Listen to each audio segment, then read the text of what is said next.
radio check, radio check. Okay, looks like we're live. Hello everyone, and let's go like this. Hello everyone, and welcome to the Agent Bravo 7 channel. My name is Diana, aka Agent Bravo 7, and this channel is all about things that help people to move,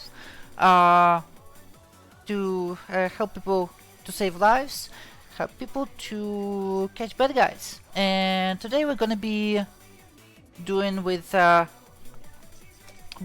first part, with the moving, and we will be driving some trains. So as you can see, we have Trains in World 6 running, and the core experience today is going to be where is that? The Leipzig to Dresden route, which is an extension of one of the oldest routes in Trains in World, actually, Dresden to Riesa. And this time provided with the expert schedule for two of the, well, the best add-ons for Trains in World in existence, I think. The freight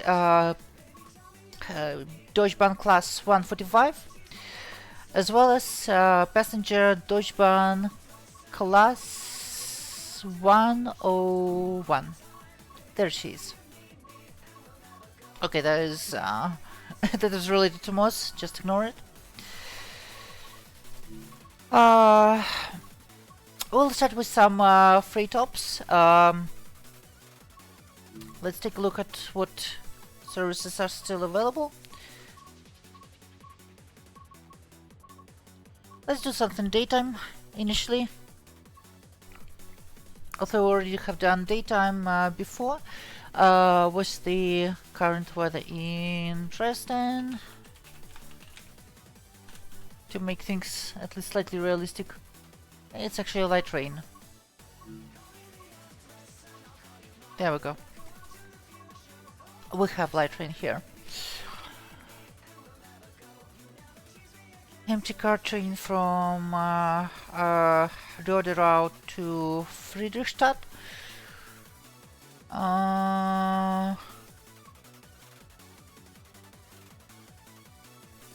From Leipzig and Düsseldorf to Friedrichstadt. Hold on. All the way from Düsseldorf to there. Let's see. I am not a big fan of driving in empty, so let's see if we can do something sunset. Okay, we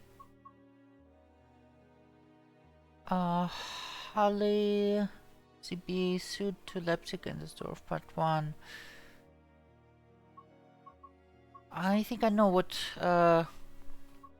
this one is, but oh yeah, it's related to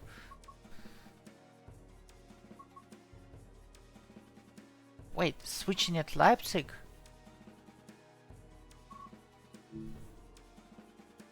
Uh, 52182.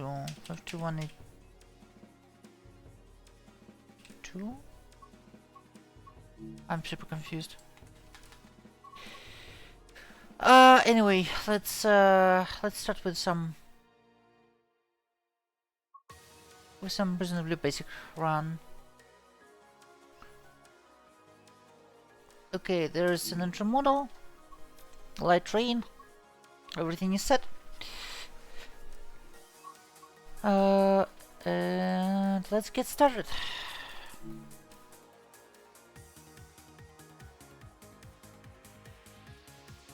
Okay, you're gonna hear an echo for a second.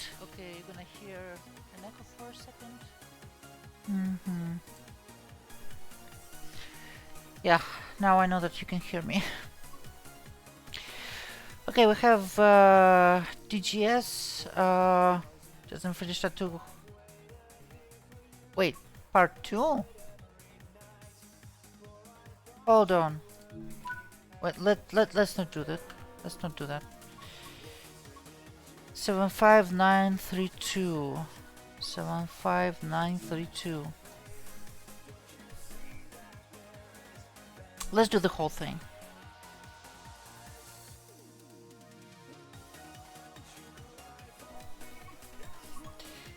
To the trains, choose a route. Yes, yes, yes, yes, yes. 75932. Oh, it's another local startup. Couple two wagons and prepare the train. And drive from Dresden to Leipzig. All the way to Leipzig. Okay.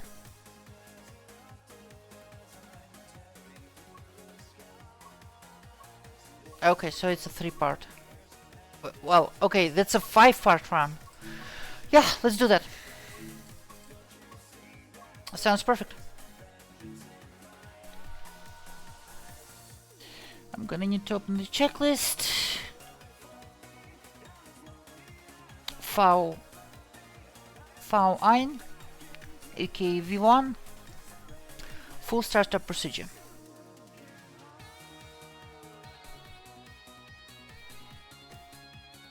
That's okay.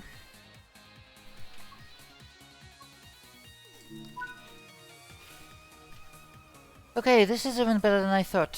Wait for 10 minutes. We are not waiting, we are preparing the machine. Open the blinds. Okay. Ensure brakes are set. Parking brake is ready to apply. We are under catenary. Perfect.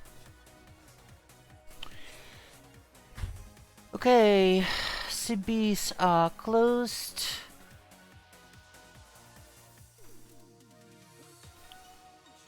For switching, headlights are on. Okay, auxiliary controls, everything is off.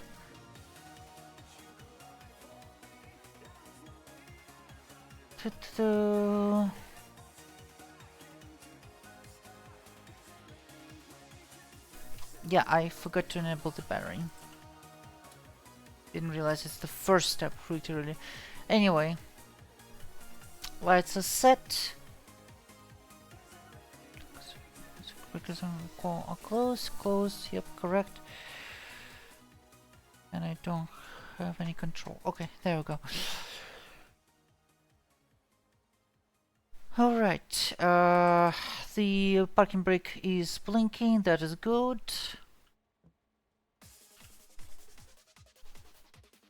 Set down here, she's coming to life. Set the reverser. Set to 4.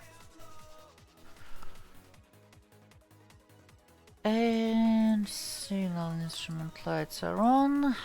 She is still booting up. This is the radio. This is the EBULA, electronic schedule. That's cute.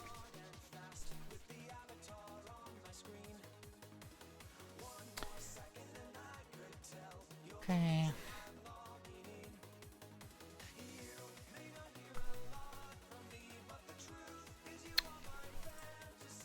We're still booting up. AFB is off. Brakes. Let's release the brakes. Why the display is so dark? Okay, there we go. What is going on? Ah. It's fine. Low pressure. Low main rest pressure. Okay. Parking brake light is naturally on. Okay, go into the engine room. All CBs are on, all starters are on. Isolation switches are normal, CIFA normal. Okay. So where is it? The Zifa valve. When stabling the locomotive, it's actually required to close the Zifa valve for some reason, specifically on 146, 145. Not sure about 146. Okay, this is open. Check the CBs in those cabinets. Check the starters. Everything is good.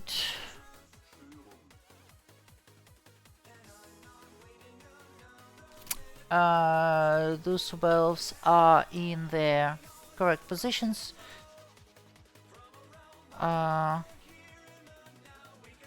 Through cut off. Bypass closed. Cool. Okay. Cap 2. Since it's shunting, we will set headlights to white here as well. Everything is set here correctly.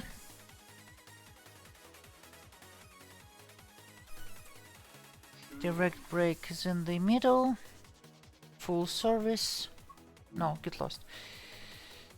Compressor is on. Test the horn. Signals and instrument lights on this side. Since again we're switching, and let's begin.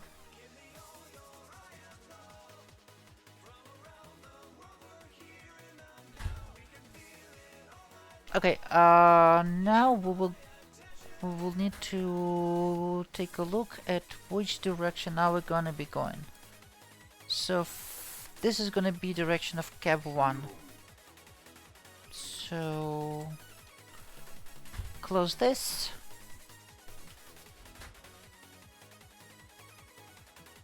Close the door. Awesome. Okay,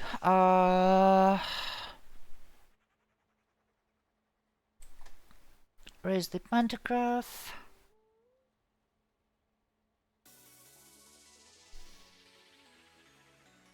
The pantograph is connected. Close the MCB.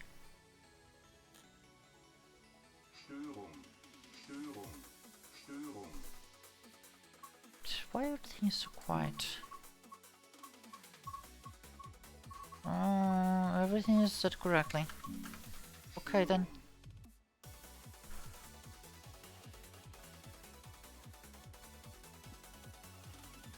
Yeah, I know. The pressure is low.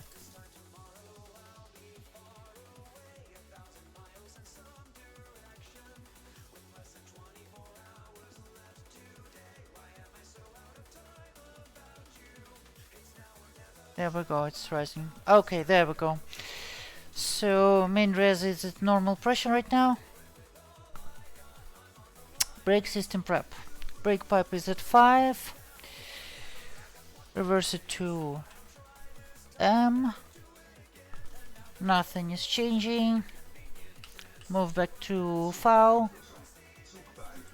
Decouple dynamic.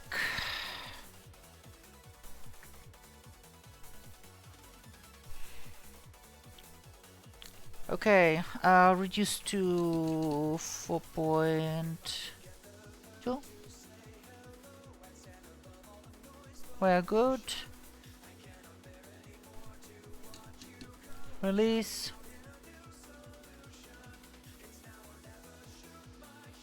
Now let's set to rapid since we're let look for now. Okay, let's switch the brake computer.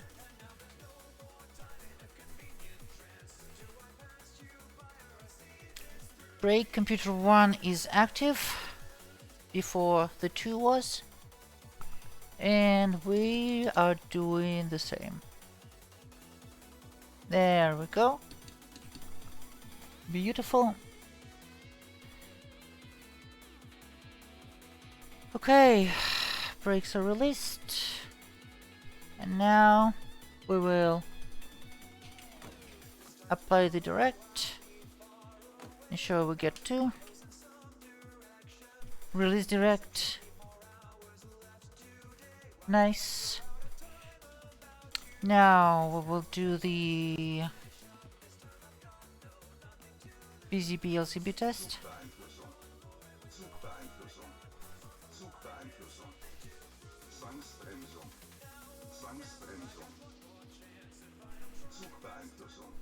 That is, LCB is going through its routines.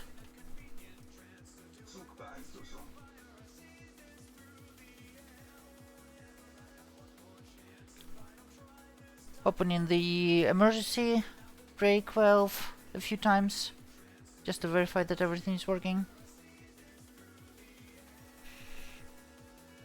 And now LCB is checking its circuits.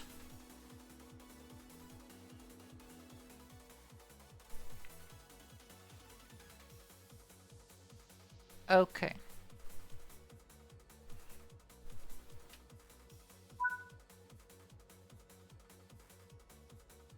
Okay, the tests are concluded.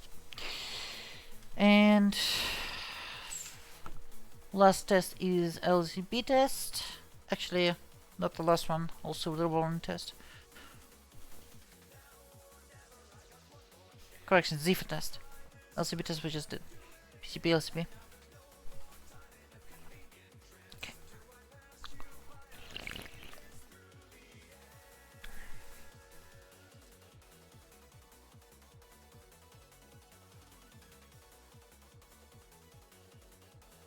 Okay, there we go.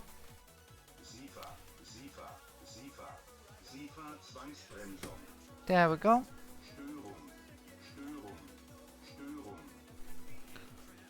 Okay.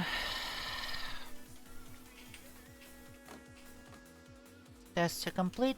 Let's apply some parking brake, some direct brake, and release the parking brake. Hold this until it stops blinking.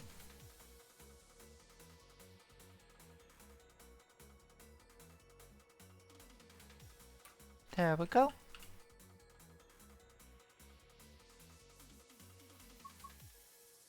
Weather is calling for just ventilation, so let's set to... There we go. And a little bit faster. Okay. Hey Dan, welcome aboard. Okay, why am I doing this?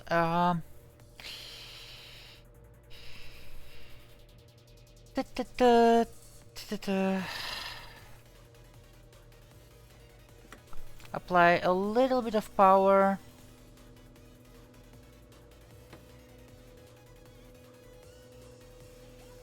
We are rolling and... Wait, what am I doing? Wrong brake.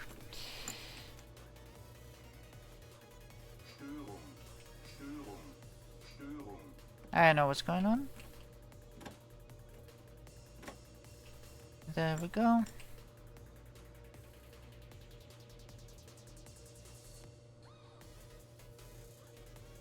Come on, move.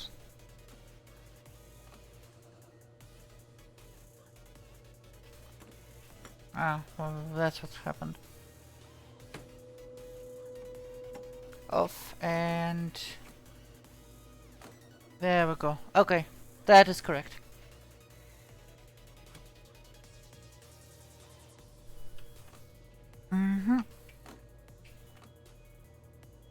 Let's enter our train data 75932. 75932. And we are gonna be communicating as DB cargo. Also,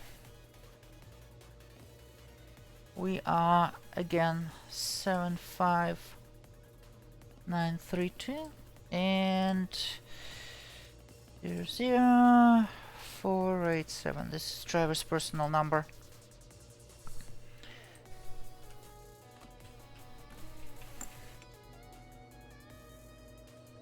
Okay. Let me check. Aha. We have all clear.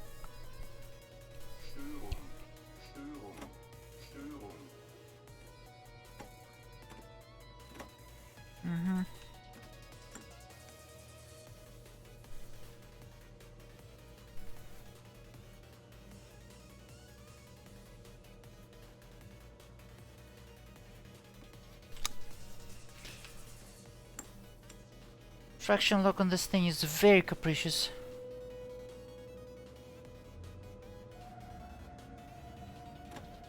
There we go. And the range just ended.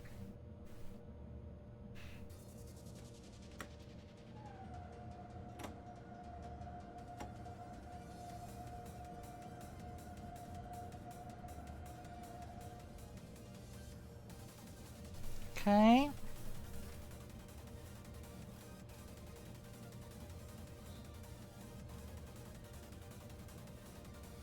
There we go.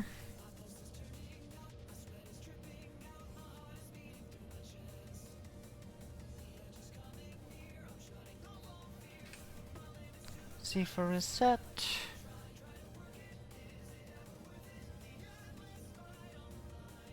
I have a yellow here. Where are we supposed to? Ah, I see. Maybe.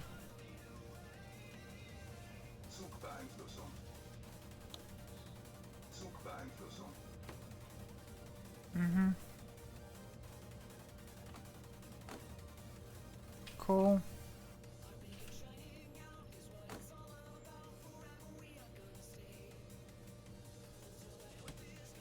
There we go. We are indeed clear of the turn to free roam. Couple to formation.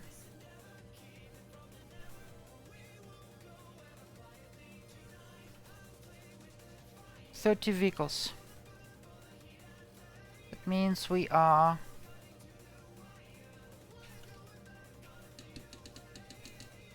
applying full service brake. Wait. This is in hold. Back to running.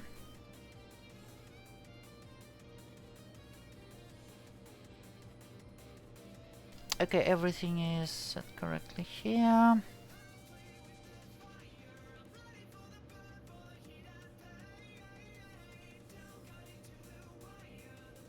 What am I thinking? Okay, there we go. Okay, everything's set here correctly.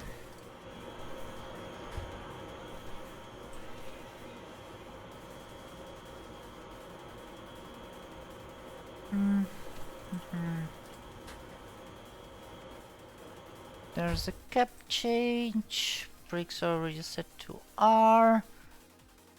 Okay.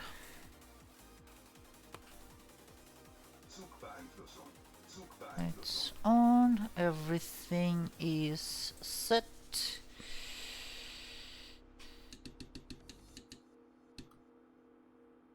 Brakes are released. Bonk.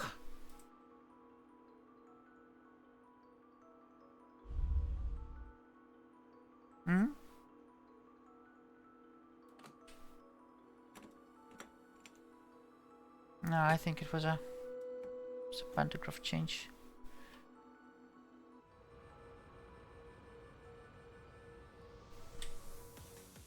Seriously? Right, you have to request the permission to enter occupied track. Oh, okay. Let's do this again. From the start.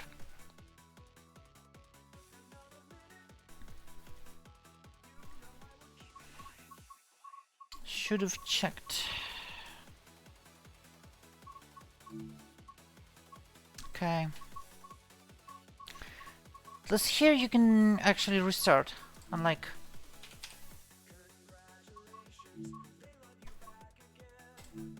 in Flight Sim, in most cases.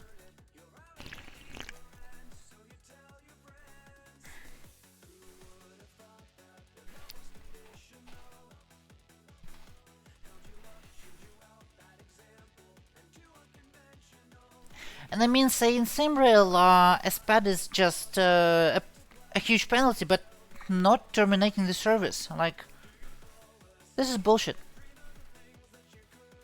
I wonder if there's a mod that makes SPADs not as deadly.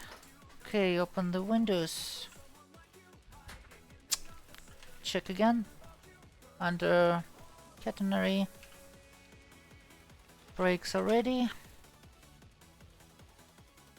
Let's do this again. Battery on. Lights. Rapid.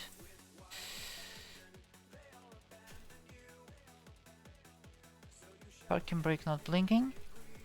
What? Okay, there it is.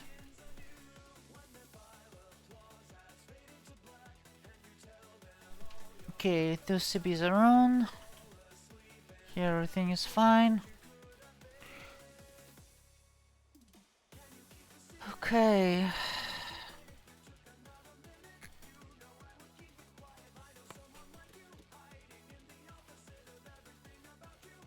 Signal lights. IFB off.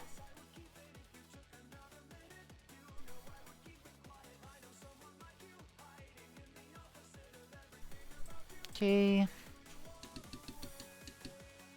Brakes released.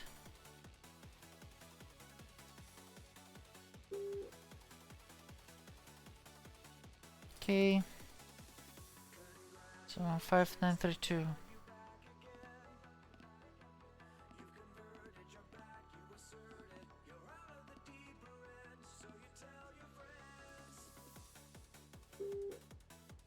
Okay, now it's gonna go a bit faster. Okay, check the machine room. All is on, all is on, all is on. Unisolated, on. Zifa open.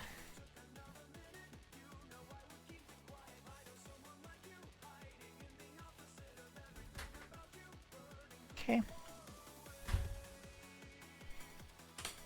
On. Here everything is on.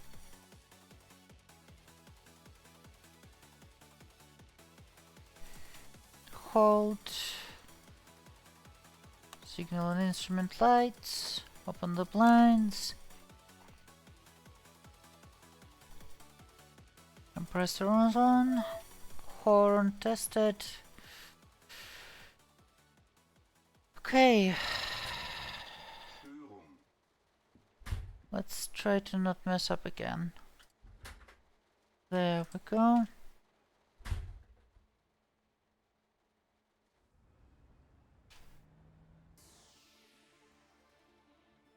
And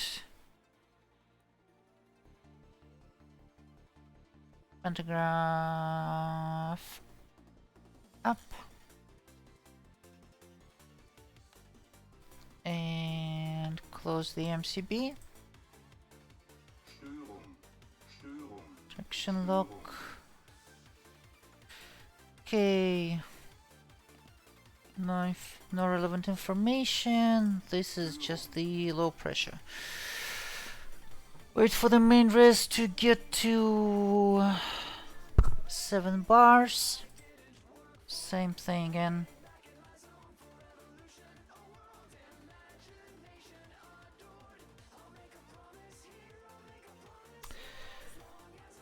Okay.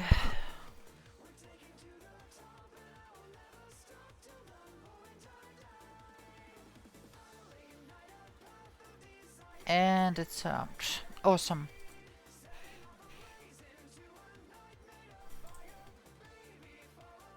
Shoot it. Okay. Release this for now. Finish. Parking brake is applied. That is correct. Okay. Reverse into M. The pressure doesn't drop. Back to 4. Decouple dynamic. Reduce to 4. Cookie the Caker, thanks for the follow and welcome to the agency.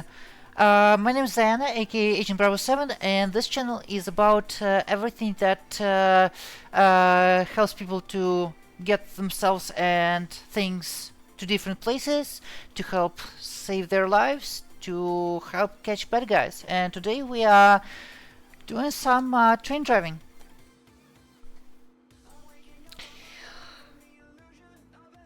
Okay. Brakes tested on the active computer. Let's go to the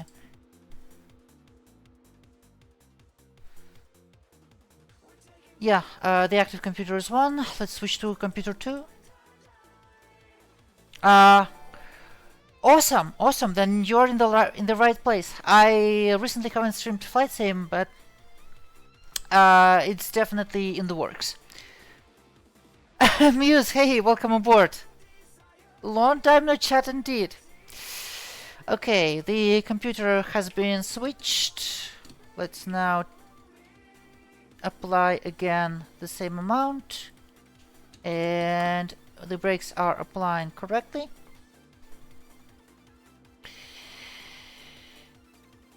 And now we will... Okay.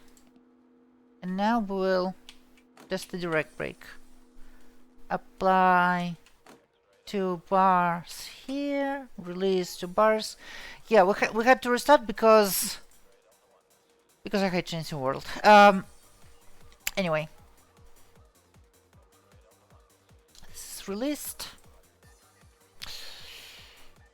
and working. Now we will do the PZB LCB test.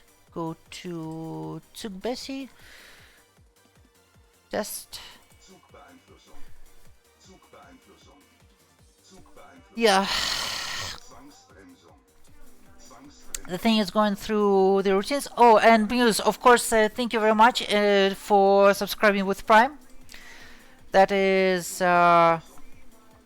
always appreciated. Not just an administrator, but also an investor now. So, yeah. How's it been going? A lot of things have been going. A lot of things have been going. Okay, so now LZB is going through its routines, doing the test patterns. Feel like I haven't talked to you in ages. I mean, neutral. The Discord server was quite quiet. Okay, we are back into the control mode. Sorry, I'm in the middle of prepping this thing, so yeah. Now Ziffer test. Yeah, so part of the reason is that I got on some medication to fix some of my hormonal problems, and let's say I needed a bit of a readjustment period, so this is why this essentially half a year break. But now I'm better than ever, so Okay, released. There we go.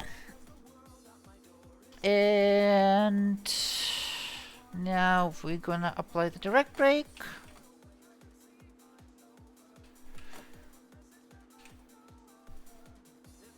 And now we're releasing the Federspeicherbremse. Federspeicher is not sure what the direct translation is, but it's basically holding brake. The parking brake. Okay, at AC we'll be going and try it into the ventilation mode. Turn on the fan.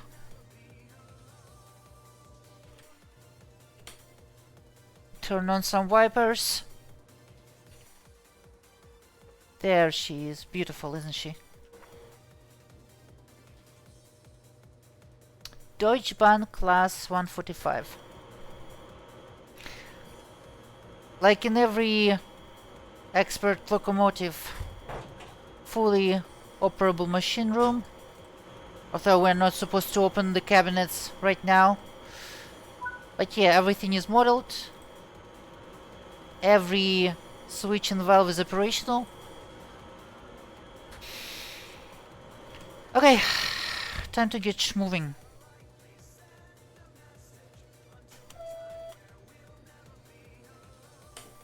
Okay, wipers are at slow. Brakes are released. We're gonna apply a little bit of power.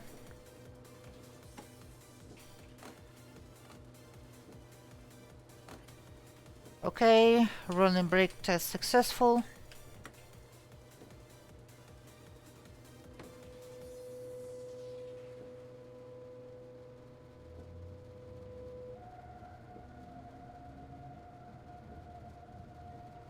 The LZB is in backup mode.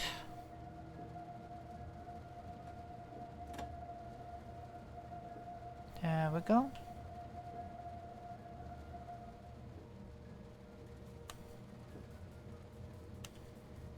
Let's get some headlights going.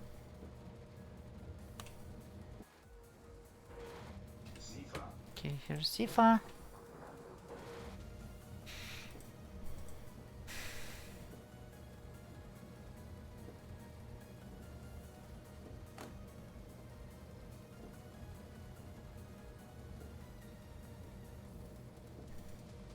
And we're gonna need to stop past the shunting signal, I believe.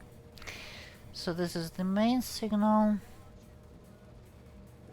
Although it's a repeater, so and I don't see the inducer, so or the inductor. Okay. Okay.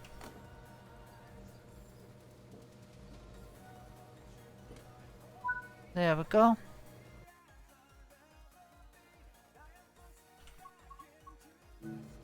And continue the service. Couple to formation. Oh wow. Okay. Cool. So, to cop for this too, we turn off the wipers. Full service brake. Signal lights normal. Let's enter the number again. 75932. Just do not bother with this later. And my personal number. You know what? Agent Bravo 7. There we go. Reverser is out. Okay, let's change caps.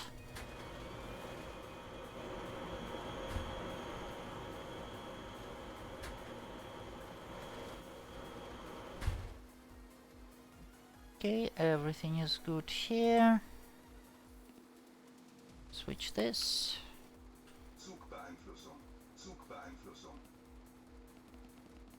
A little bit too bright for my liking.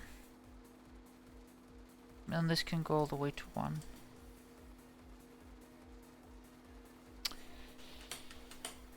This is going too slow. This is going to get released. For this.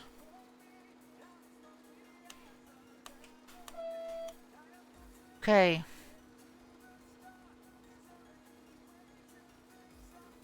Do we have a signal? No, we do not. So we are calling the signaler.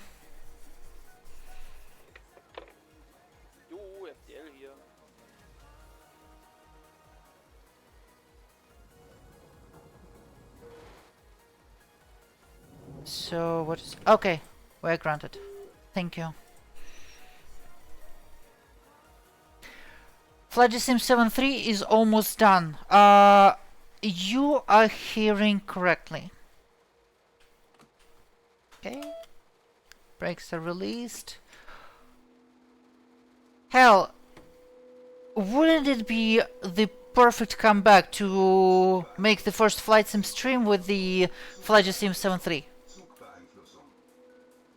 Now, just to manage expectations, outside the basic explain 11 to 12 stuff, there won't be many visual improvements. The visuals are essentially mostly the same. But I mean, explain 12 by itself looks much better, so it shouldn't be catastrophic. But there is a lot of fun other stuff. And yeah.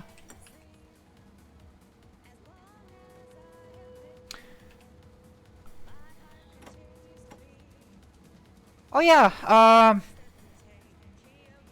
visuals are very much secondary, and I mean, she still looks amazing, so... Do we even need more?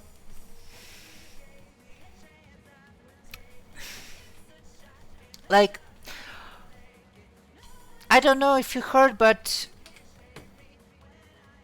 Jack had very serious health issues. So, like, he was essentially... Now that is, I'm not sure, but I heard that he was almost bedridden for a while. Okay, coupling. Always fun. So, yeah.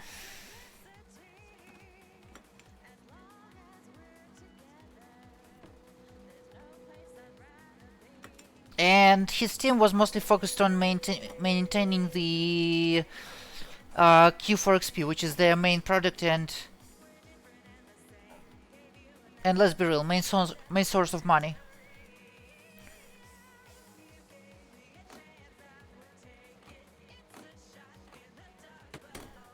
Okay.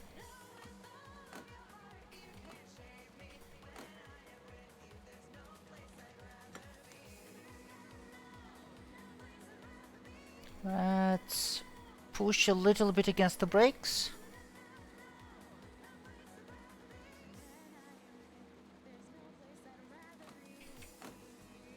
There we go. Come on.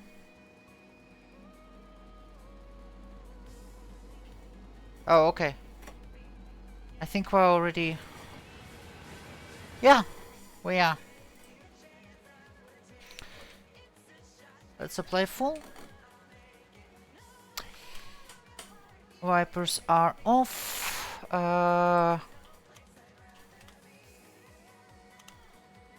Signal lights normal.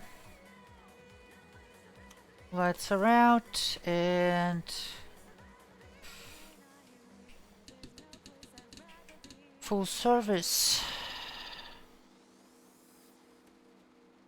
Reverser is off, taken out. Let's see if I can do this.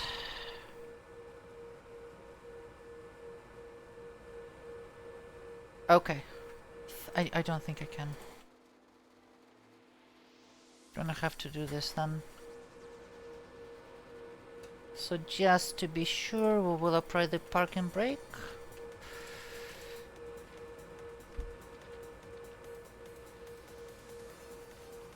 Come on. We will hook her up.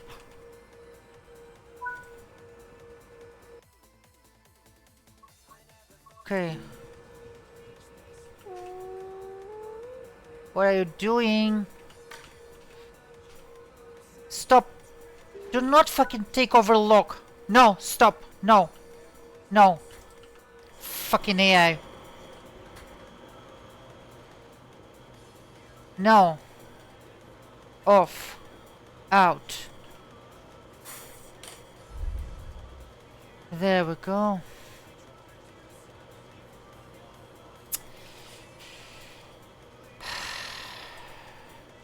Okay. Full service. Off. Out. The AI in the sim thinks it knows better than you... than the user. God damn it.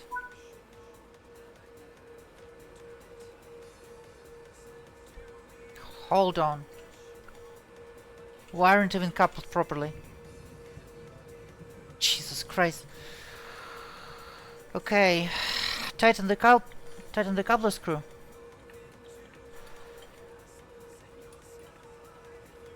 I know that he's at least active. The spirit shit is wild. I drove by New York yesterday and was crazy seeing 10 plus news pregnant for her sins. Muse! Hate to say it, but nothing of value was lost. Cause like, let's be real, it's spirit. Okay, we're gonna connect the... oh, to this side. Okay, so that is connected correctly. Wagons to the locomotive. Fully open the brake pipe. There we go.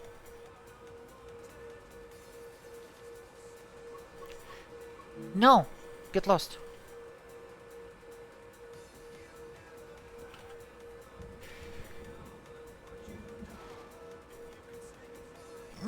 Muse, I hate to say it, but when this is what you...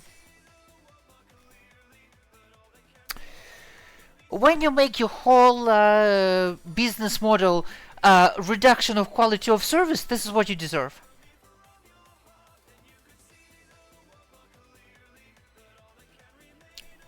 Daniel, they kept their prices really low, but by reducing quality of service even lower. So yeah. I mean, if you think it was worth it, then well, I guess you'll have to go with Frontier or something. So, because there are a lot of operators who do the same routes for the same prices, but I mean, Spirit's quality of service is legendary. Ironically, they took care of the CFOs really well. Interesting. Okay, now we're gonna need to do the...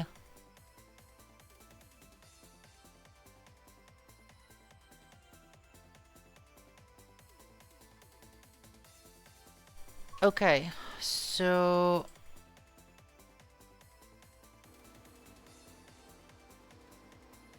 show me what that service for...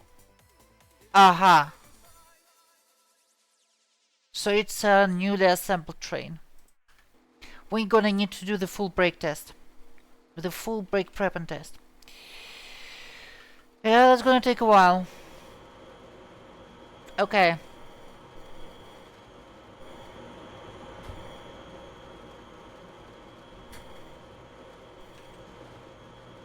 Okay, parking brake is applied. In the cab, NBU EP switch is at 0. Okay.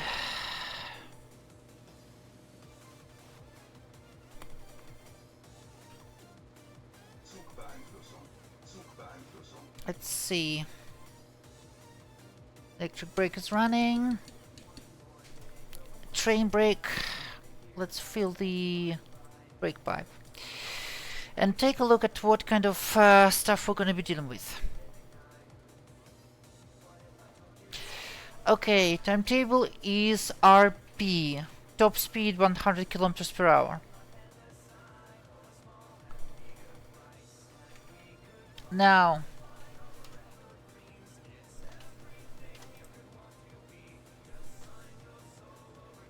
train data.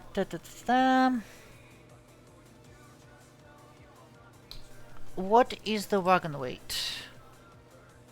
Weight wagons just under 1200 tons, which means that the locomotive should be in G and the rest should be in P. Good.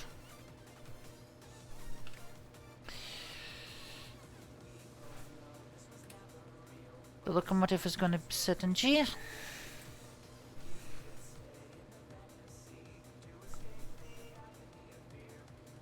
Okay. And now we go to the full brake test. Okay, 5 bars. Go to the first wagon and ensure that the brakes are released.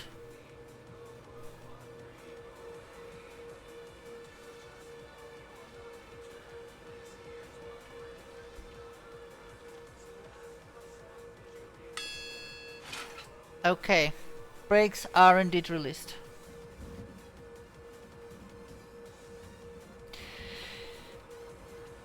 Okay.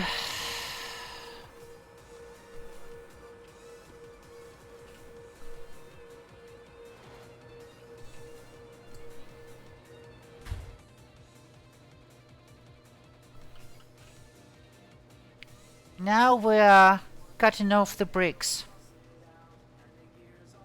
Setting to M. Watch for 60 seconds, full minute. The pressure on the pipe should not fall below, should not fall more than half a bar.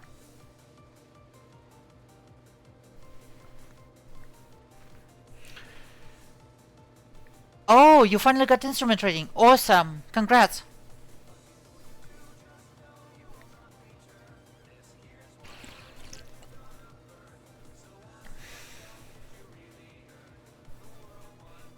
That is quite a step. That is quite a step.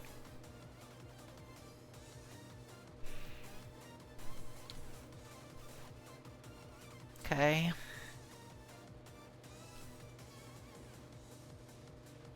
Wait, wagons. Okay, awesome. Alright, good news. New air leaks. Nothing is leaking. So now we set back to 4. That is gonna drive me nuts. And that just reduce a little bit. Okay, the brakes are better.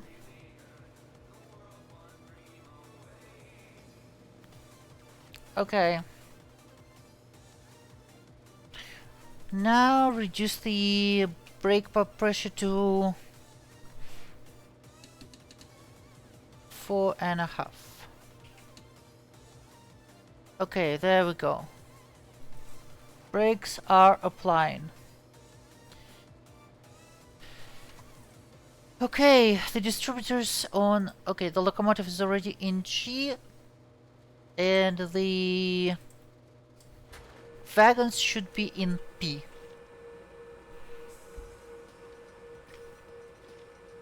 Okay. Now that is gonna take time. Speaking of time, 5 months waiting for the DPE. Damn it. That's okay.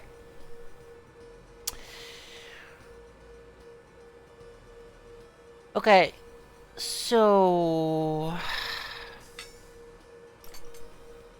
nice.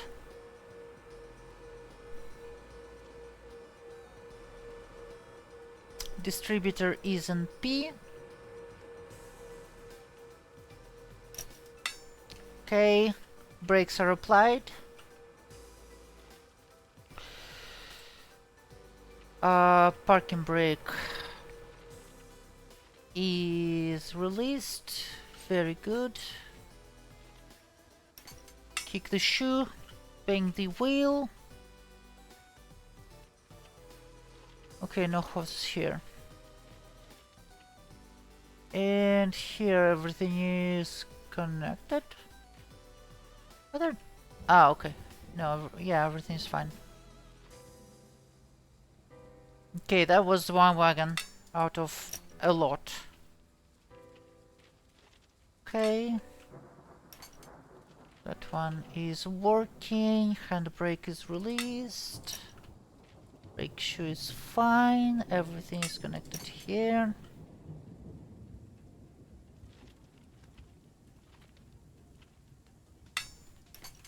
Gonna be really lucky if there are no issues.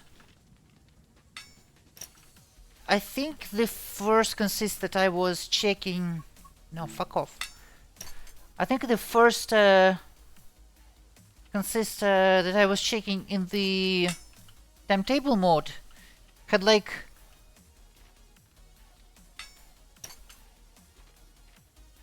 Had like 3 wagons with broken... with broken distributors. So, yeah. Random faults, ladies and gentlemen. Okay. Awesome. Take the shoe. Everything is applied. Why the... Okay. Here's one of the applied hand brakes. Okay, the thing is indeed standing. Here everything is connected and open. Okay.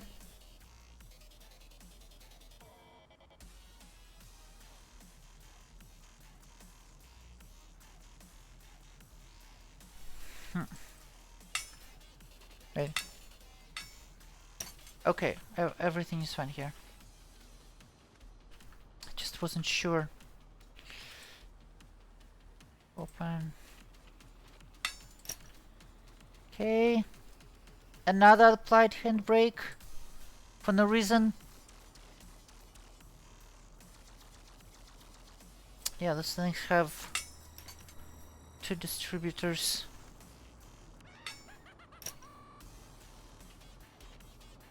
Okay, connected. Open, I think. No, get lost. Why so many wagons with applied handbrakes? Okay. Like, this is a problem waiting to happen.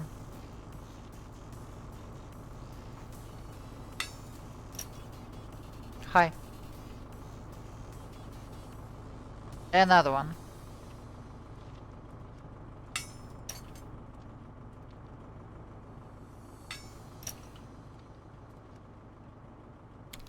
B already set. And almost fully applied. Fun.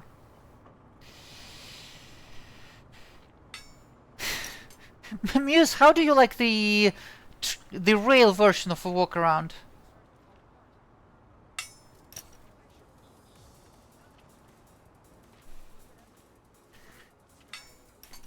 Okay. Another one applied.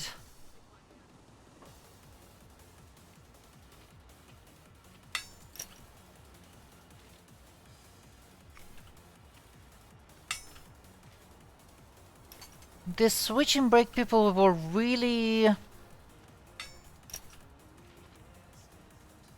Well, they really wanted this thing to not go anywhere.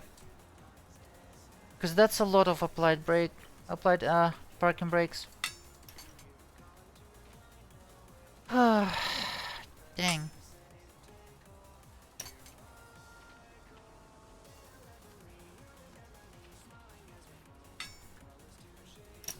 Okay, brake shoe. Another one applied. Please get lost.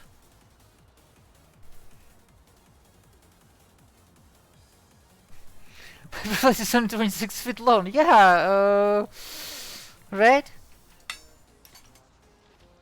Cause like I think this thing is about like half kilometer. Yeah. Okay. Awesome. Another applied handbrake. And Muse, only one handbrake. And only 3 chokes.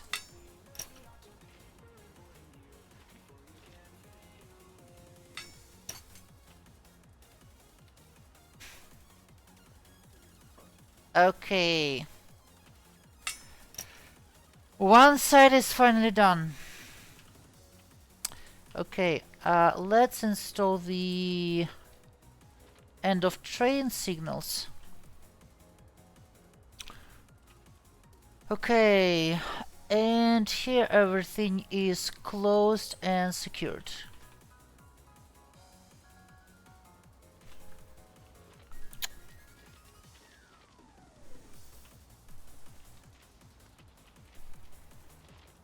And now we're returning to the cab, and we will need to release the brake and do the same checks on the other side. This time that the brakes everywhere are released.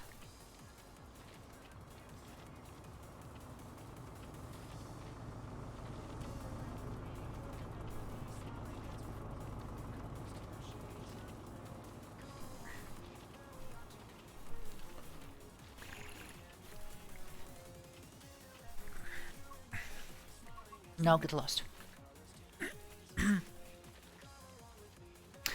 One of the distributors, by the way, can die... okay, never mind. Yeah, one of the distributors can die in the middle of a run.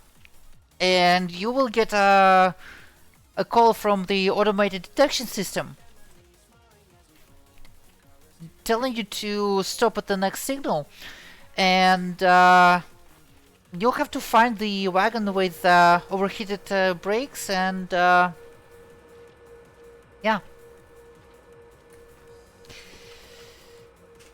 and fix the issue. Okay. Fan is running. Okay, now we are setting the brakes back to 5 bars.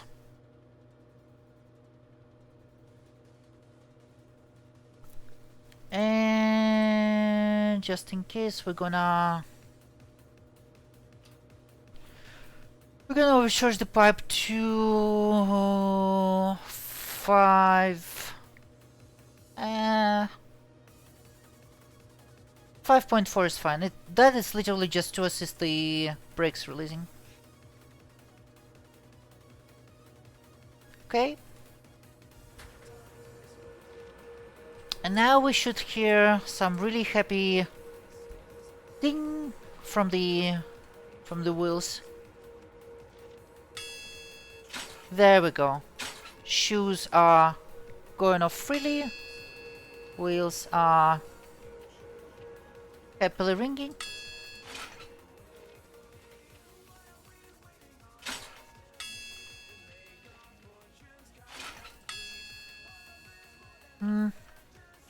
Oh, now we can actually change the settings, so we need to verify them.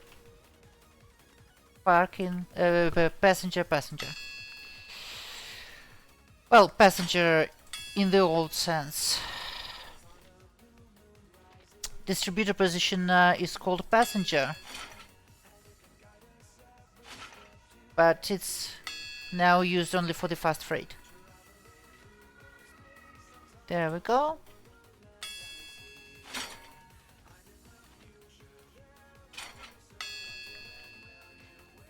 This is passenger.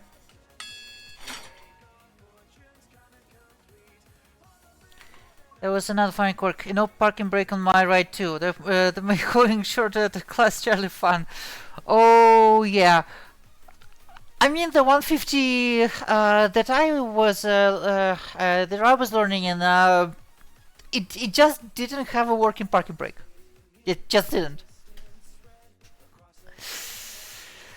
Yeah, so there are 3 brake positions used nowadays on German railway, and by extent on Polish and some others.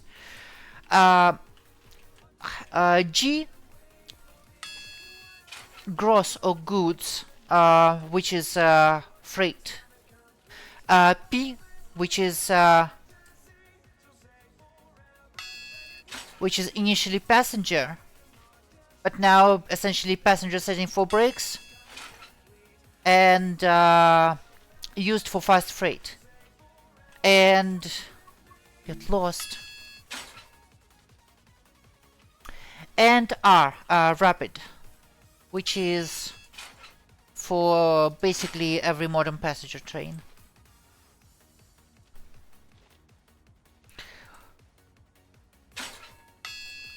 And as far as I remember,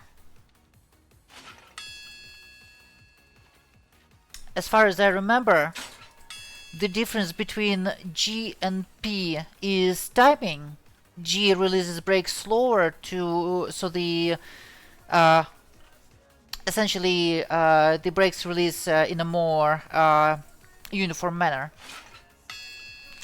And P and R have the same timing, but they are for different types of brakes.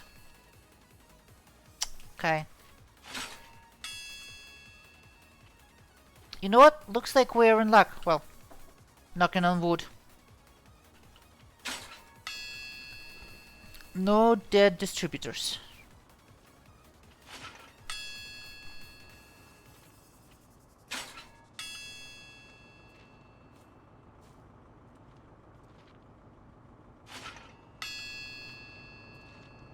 Because like I said, first time I was doing this in a timetable mode, I essentially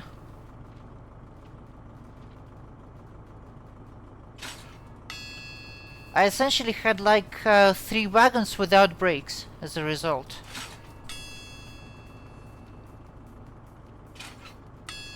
That was fun.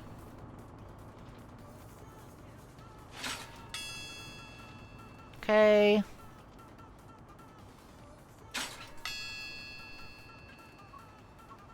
Please get lost.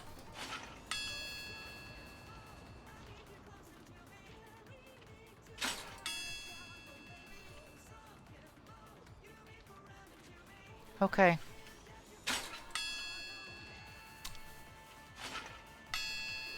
Da da da da da da da da da.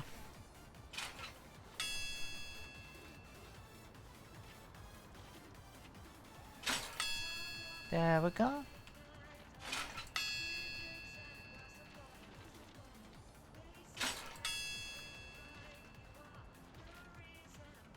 Okay.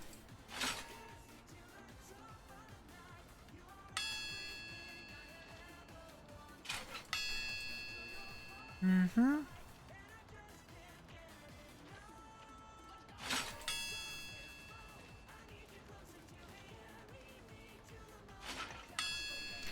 I can't believe it, people. I think we have working brakes on every wagon.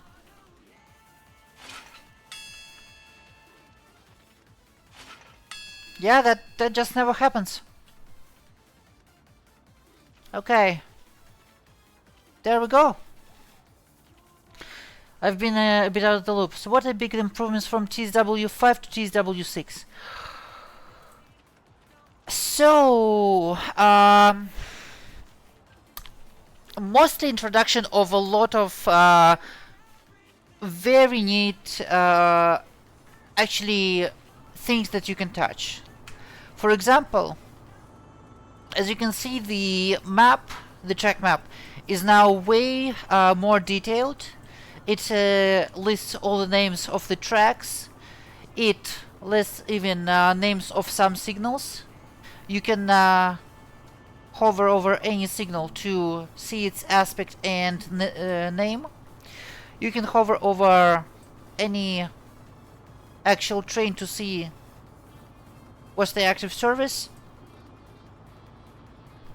Like, they added a lot of informational things. So that's one thing. The second thing in TSW6 is that they actually introduced random failures and random failures on non-expert locomotives and random events in general, like temporary speed restrictions for construction and stuff, stuck doors. Sometimes you may get the pantograph just randomly dropped due to some electrical issue, so you'll have to fix it. Yeah, some actually tangible stuff, which is much more than say TSW4 to TSW5. So kudos to them for that. Okay, we have breaking mode G. Okay. Oh, and I forgot one thing.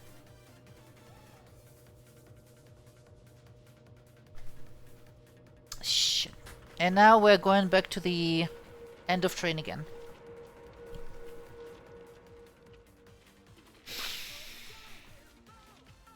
I forgot the continuity test. Yeah, they... Dovetail Games for a change, listen to the community. Yeah, both quality of life and realism improvement. That's some actually tangible stuff.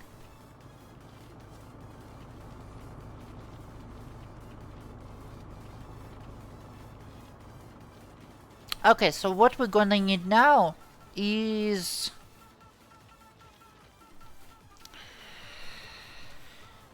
Okay, my watch is right here.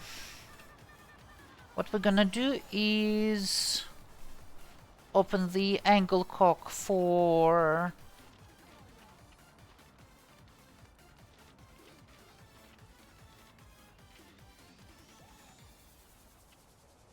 15 seconds. Come on. Okay.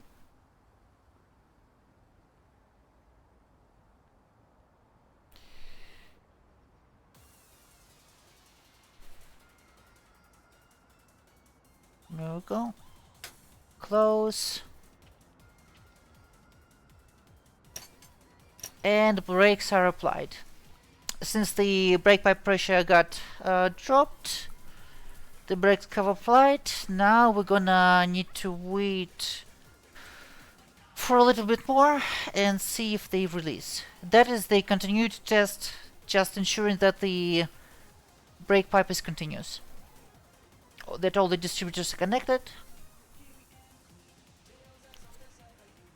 And that the brake pipe everywhere is pressurized from the locomotive.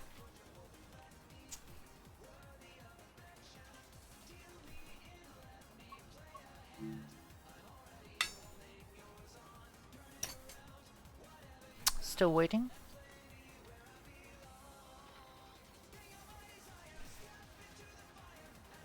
Yeah, pressurizing the brake pipe takes some time.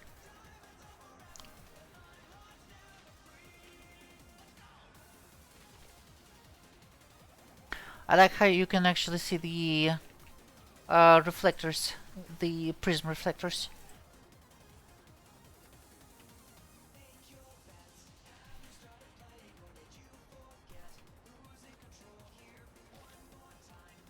Okay. Still refilling.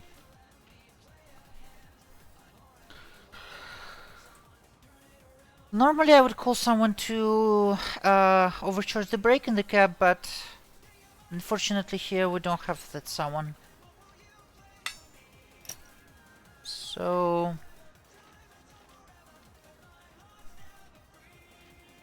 all we can do is just wait.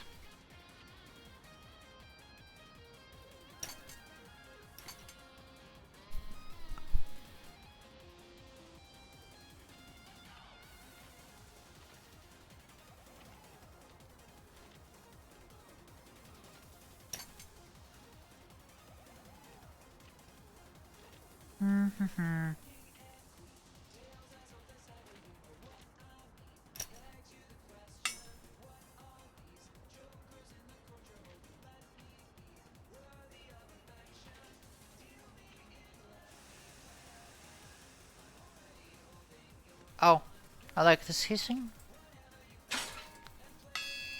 There we go, the brakes are released. Brake pipe is continuous. Please get lost.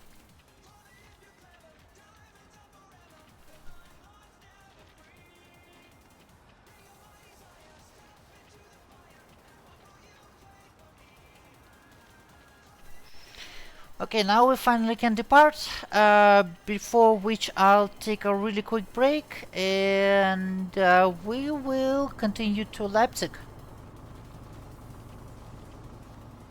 That is gonna be a long run.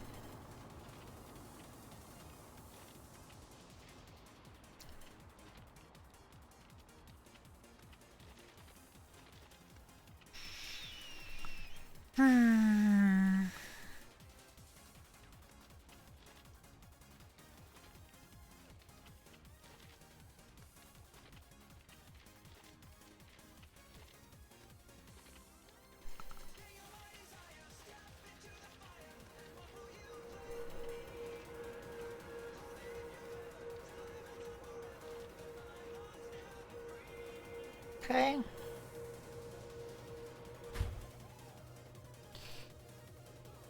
Let's get into the cab. Now... Okay, now a quick break and I will be back in a few minutes.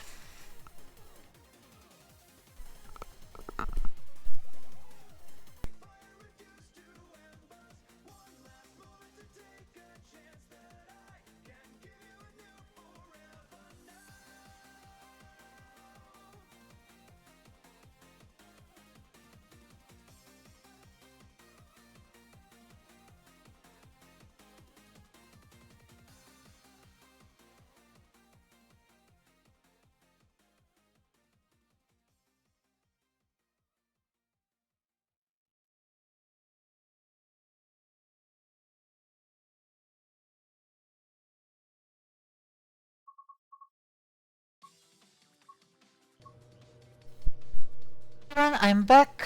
But you can't see me yet. Now you can. Okay, so now that we finished the train prep, the brakes are released. We're gonna apply full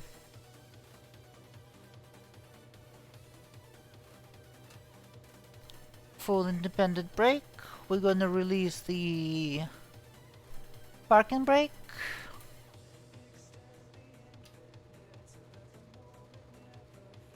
Okay, parking brake is released.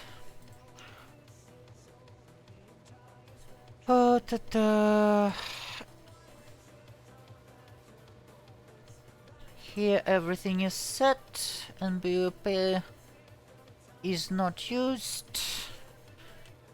Electric brake couple back. Now we're gonna need to enter the train data. Okay. ZD already at 4. Okay. So what we got is current brake weighted percentage. No deficit. Brake percentage is 98. That means that... So, brakes P, type 4, and 98 means brake weight is 80. Or rather, brake percentage to enter is 80. It's going to be 4, it's going to be 080.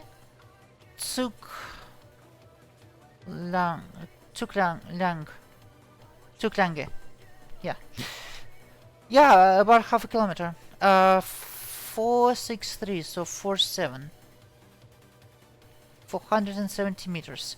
And VMZ is 100 kilometers per hour. Enter. Confirm. Acknowledge. And we have everything ready. Finally.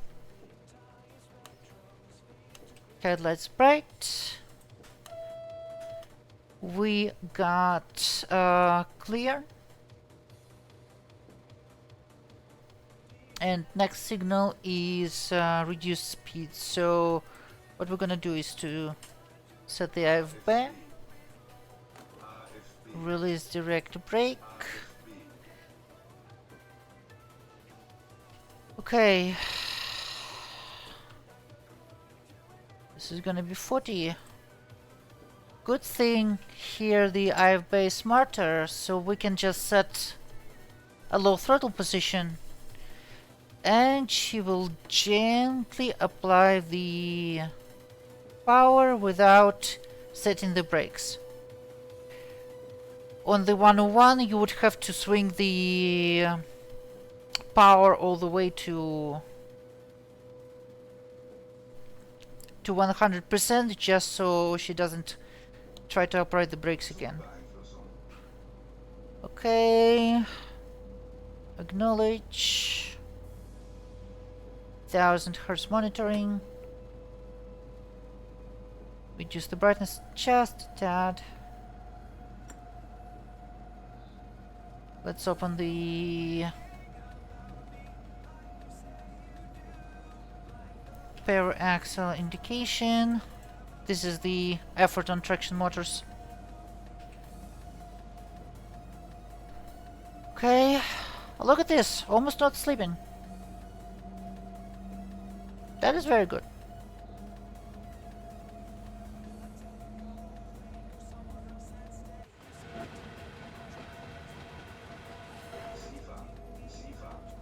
Okay, this is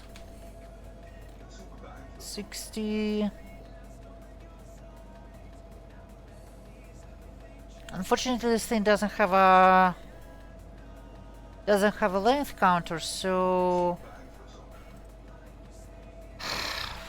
okay. 06.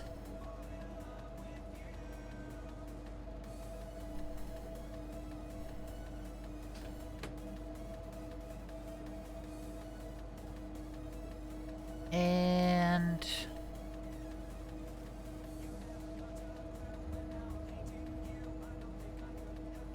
I don't see any other mileposts. Okay, 08, there we go, 200 meters.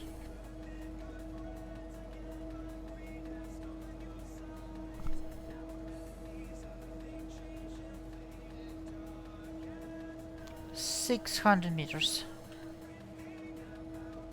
60 applied. And it's gonna be 40 again, so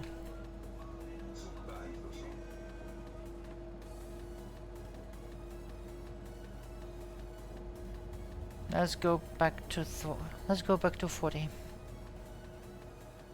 Why do we keep on accelerating?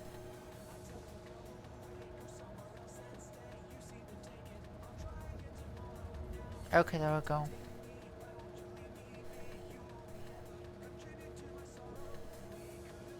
Dynamic brake is applied.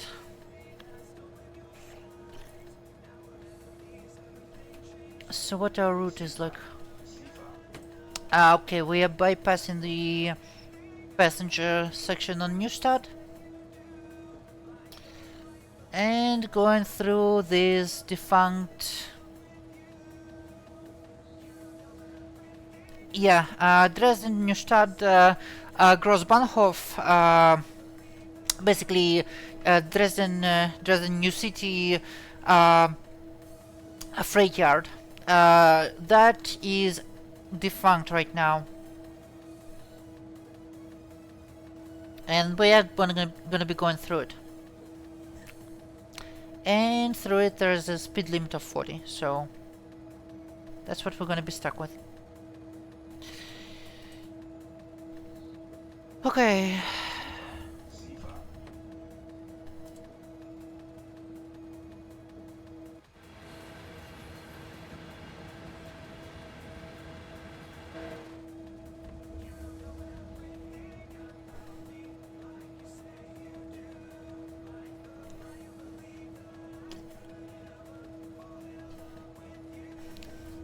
Okay.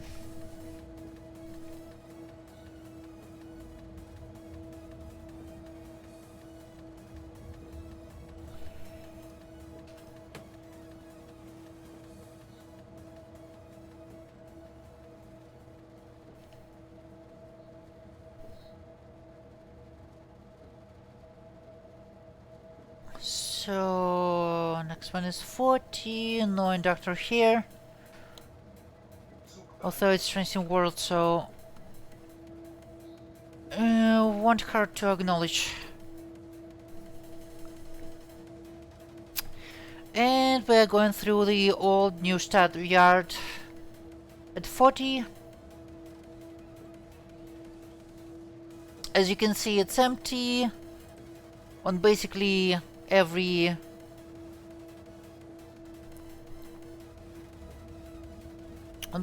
section. There are signs the end of track.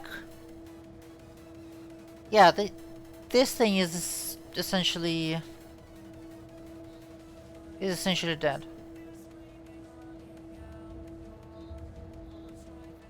Yep, no one here.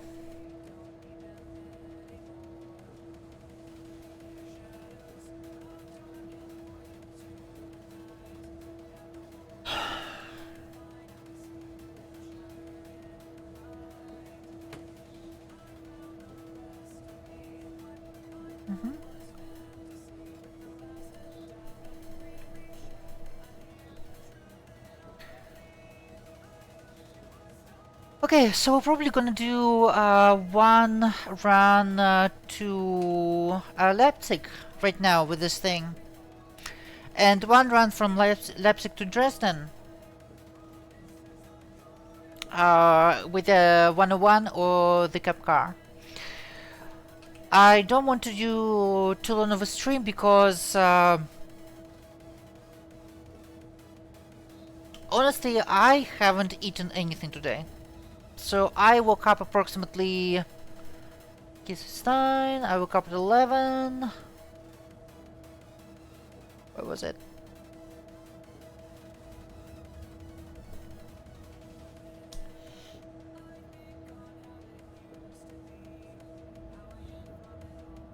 Yeah, so I woke up essentially at 10, 10 hours ago, and I've eaten like half a pack of Dr. Pepper jelly beans and a pack of caramel M&Ms. That's it. And it's not because I'm trying to lose weight or something, despite that I kinda do, but I just wasn't hungry. And I'm still not really hungry. So I think at some point I'm gonna get hungry and I will need to eat something. So that's the reason why the stream is gonna be relatively short. Okay. Then it's gonna go 40 here. Total 70.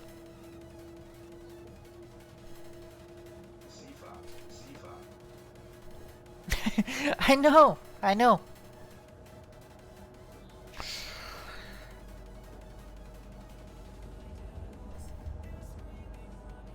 Big jelly bean guy here. I wish I could share, because I wouldn't say that Dr. Pepper jelly beans are my favorite. But I have a whole box of them. A whole box. Oh yeah, M&M's, it's just a legend. M&M's is... It's a universal lifesaver.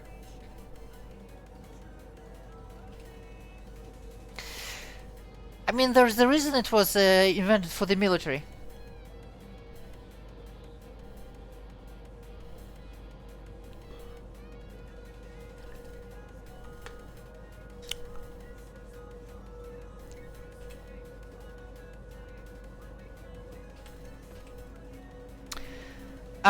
When I was in a bit more difficult financial situation, and still when I go somewhere where I can end up without immediate access to food when I might need some, I still always pack a bag of M&Ms in my purse, just to sit there, as basically an emergency ration. It's a bit of protein, because I go with gosh,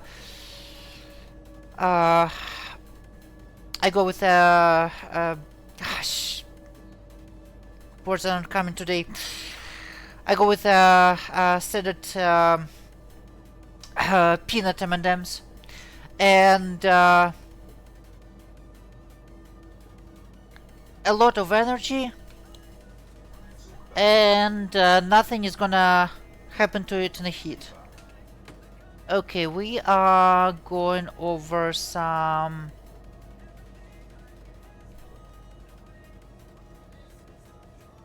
switches.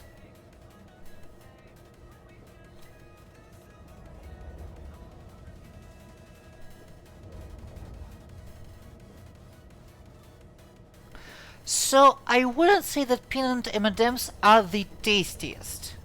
I generally think the tastiest are the caramel ones. But peanut, they're just... They are never on. Like... There are times when caramel just don't go. There are times when chocolate is not enough. Peanut M&Ms are always on point. That is universal. Okay, let's add a little bit of brightness here.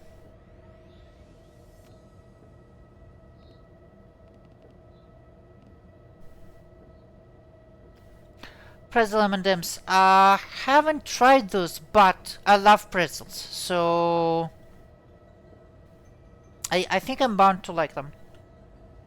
Oh, I can go 100 at this point. Okay. Okay, still sleeping a little bit. When the target tractive effort, the orange arrow, is above the actual tractive effort, that means that we're sleeping. Can see it on the paraxle display as well.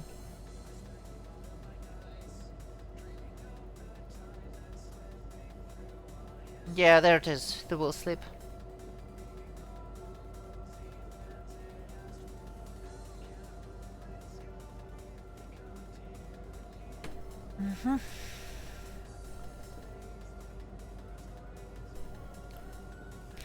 So 100 is our top speed. 100 is our top speed, and at that speed we are gonna be basically running the whole way. Most switches are above 100, something like 120, 130, so we won't even need to slow down for them. Also, around Riesa there is a slowdown to, I think it's 60 through the station. I know there are switches at 60 through the station. It might be 80 directly. Okay. 130 over those, so we can just keep on going like this. Switch wipers to intermittent.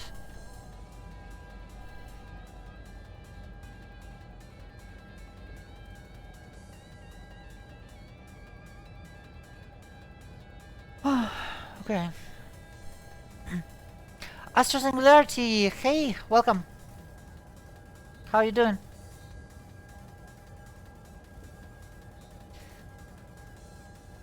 We are doing a run from Dresden to Leipzig in this beautiful Deutschbahn type 145, or the class 145, and we spent at least an hour just preparing the train. Basically a full walk around, test the brakes on each wagon, test how they apply, test how they release. Yeah, this can get involved. I haven't seen you flying lately. I have not been doing anything lately in terms of streaming at all. I wasn't streaming for about 6 months, and oh look, there is gonna be a slowdown to 60.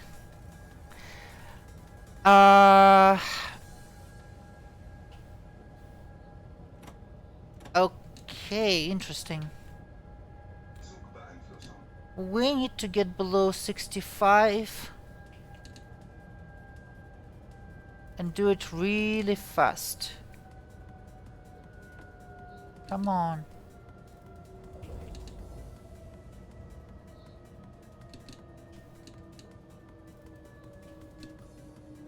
Okay. Fix a release. Let's assist the release with the overcharge button.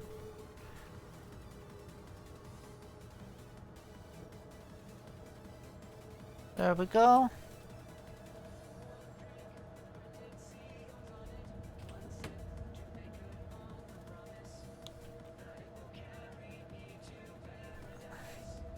Oh, okay. It's 60. Because blinking means can mean 60 and can mean 40. In our case, it's 60. The slide bar below means it's 60.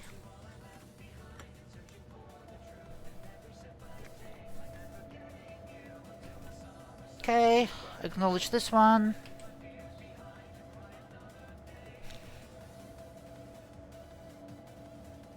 I want to get back to flying. I'm just let's say I don't think I got over a certain landing. The way that my last flying stream ended. Okay, we have that was a repeater, and we have 60 on this one as well. There we go. And next one is clear.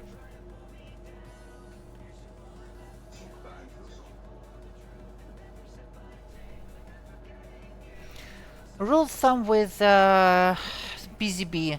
You see anything yellow, you acknowledge.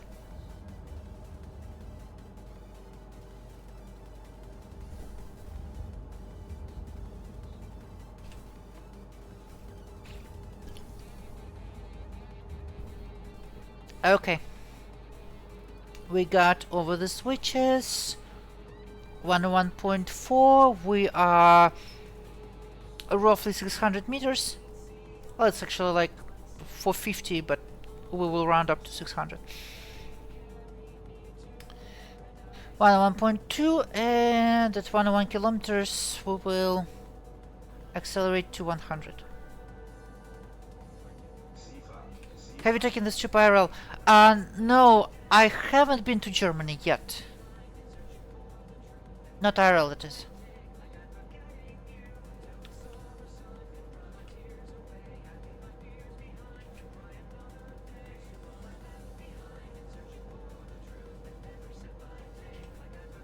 I'd love to. My best friend lives here, lives there, but haven't had a chance yet. And now, while I'm waiting for my citizenship to get processed and my citizenships to be heard, I can't really travel much because to have the case at its best, I need to stay in the country. Okay. Okay, that's already bright.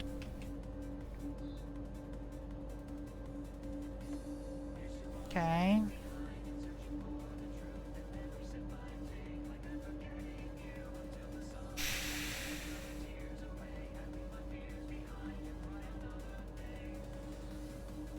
I've been to Germany, but only on the Autobahn. Nice, nice. What parts have you been to? If you don't mind me asking.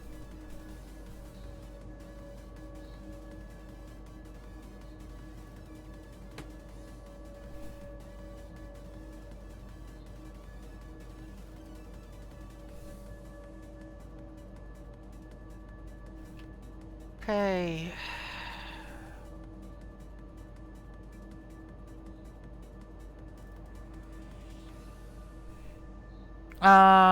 Frankfurt and Berlin. Makes sense, makes sense. I've flown through Frankfurt once. Nice airport.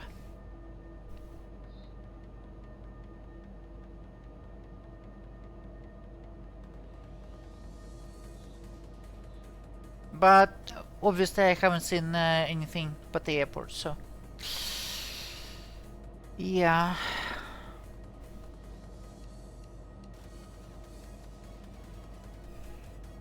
Hmm?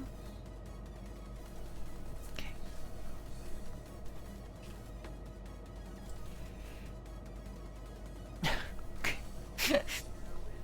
Hair's hidden behind the back of the chair. Okay.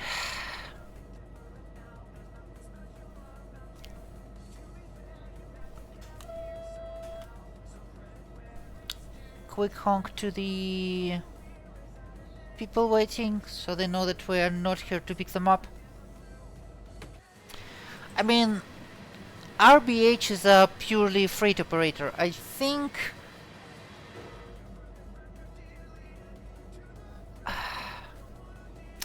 think it's currently sort of, so RBH, it had a proper meaning in German, but right now it was kept as a brand and essentially means a rail, boat, harbor, because they mostly service ports. Like,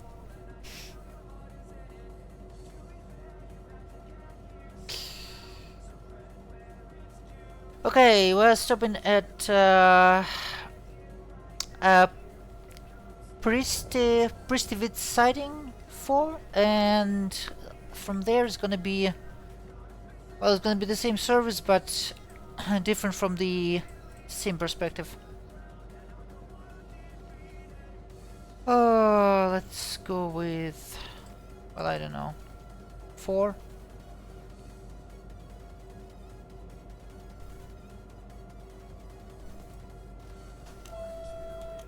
Reminds me of my New York Port Authority. Even though majority of their affairs aren't via port, so makes sense. Yeah, that's a little private operator. Well, relatively little. I think they have something like 50 units of locomotives, and essentially they started as interport and interport servicing, but then there were like mergers, there were other things, and now they do much more different things.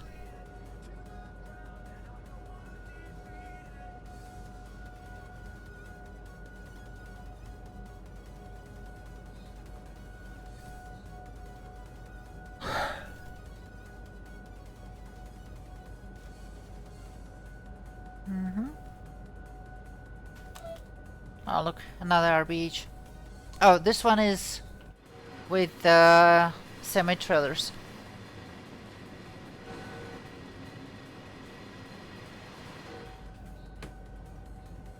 DHL and fictional ones.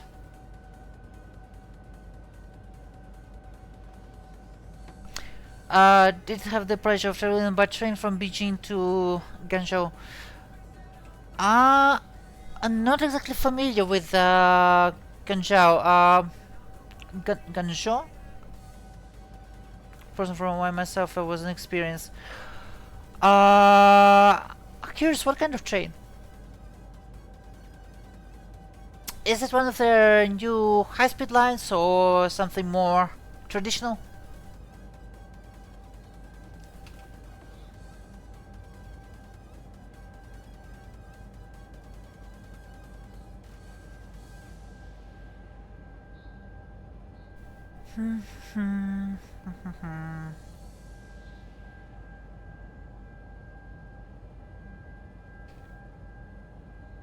Okay, so that place is here.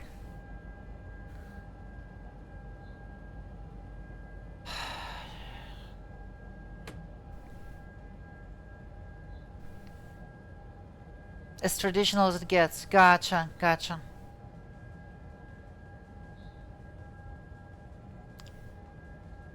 Sleeper or daytime?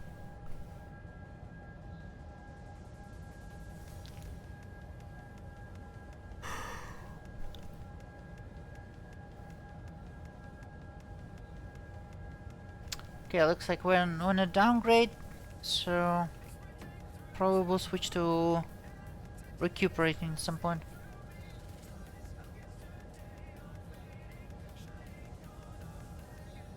Actually, can just keep the throttle in for now.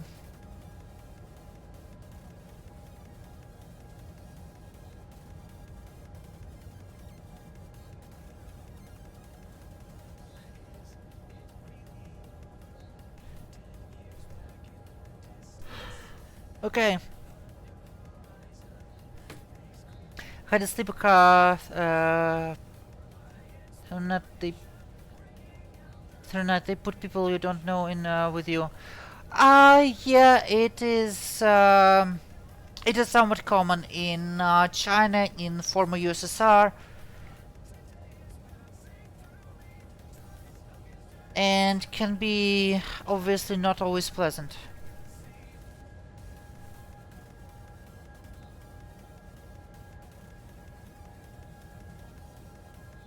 I think on your sleepers in China you can actually book like a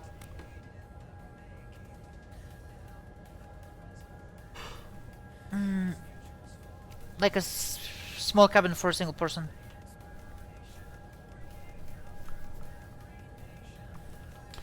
Yeah, but basically like a train like a capsule hotel.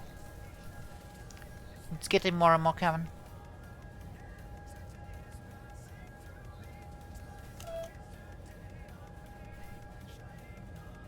Although I heard the newer generation is not as keen as they have been in the past. Yeah, exactly.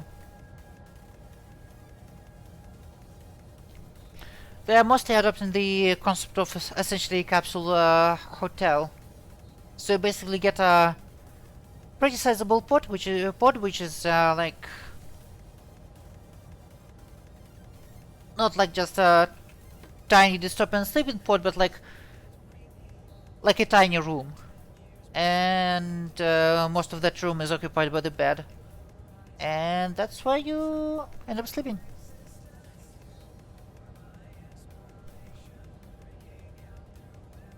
Okay.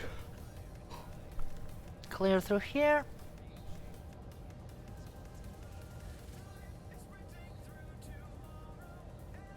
Oh god. Yeah.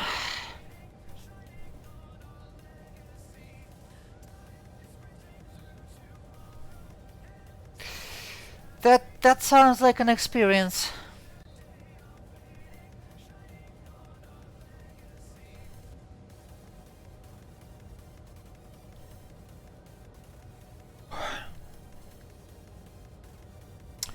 Okay, 50.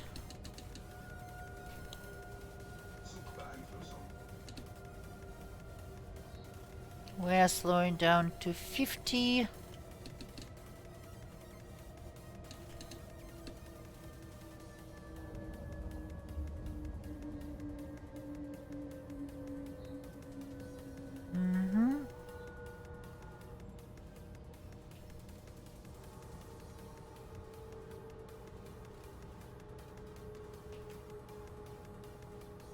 There we go.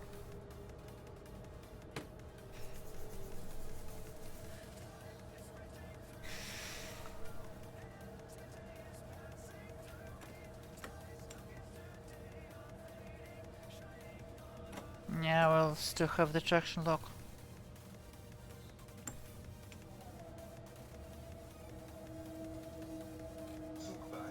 I thought I passed the signal, but no, looks like I haven't.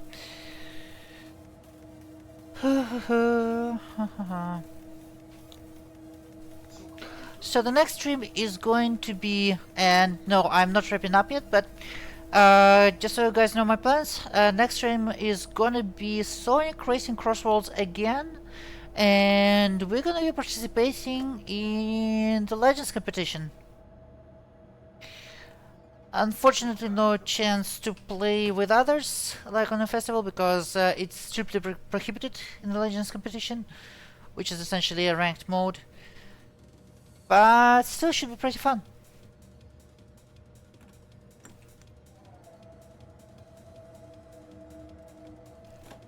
Okay, so looks like the speed limit is 50, but we're still gonna go slower.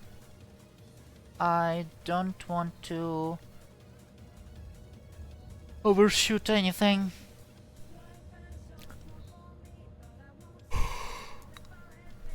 I don't need more than one spad during the same session.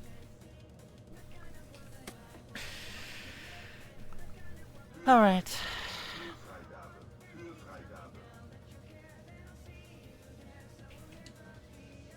It's funny because this thing is technically equipped in bare minimum to operate the passenger trains. So when we slow down below 35 kilometers per hour, you hear that reminder to open the doors. Despite that, I don't think there are any doors here. Not for the passengers, at least. Okay. And we are under 500 Hz monitoring. We need to get below...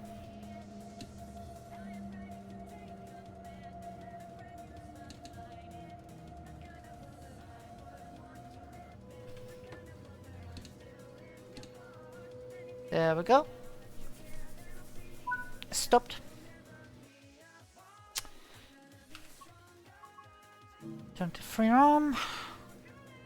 And looks like it's gonna be 20 minutes of waiting. Damn it.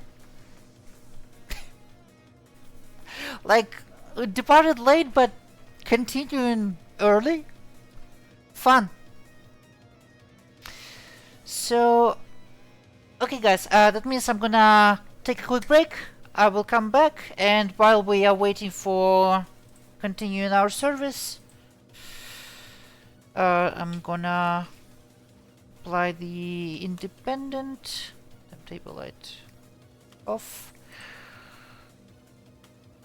headlight reduced, okay, headlight normal, and I'm gonna recharge the brake pipe.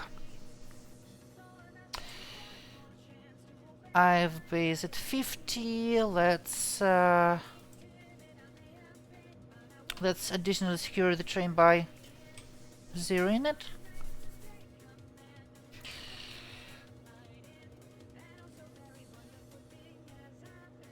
Okay, I'm gonna take a quick break, about 3 to 5 minutes, and then we'll see what we can get into while waiting for the continuation of our service.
I am back. By the way, how do you like my new blouse? Well, relatively new.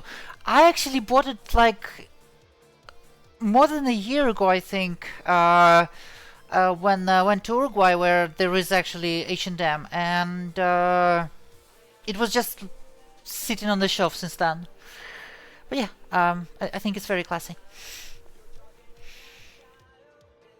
Anyway.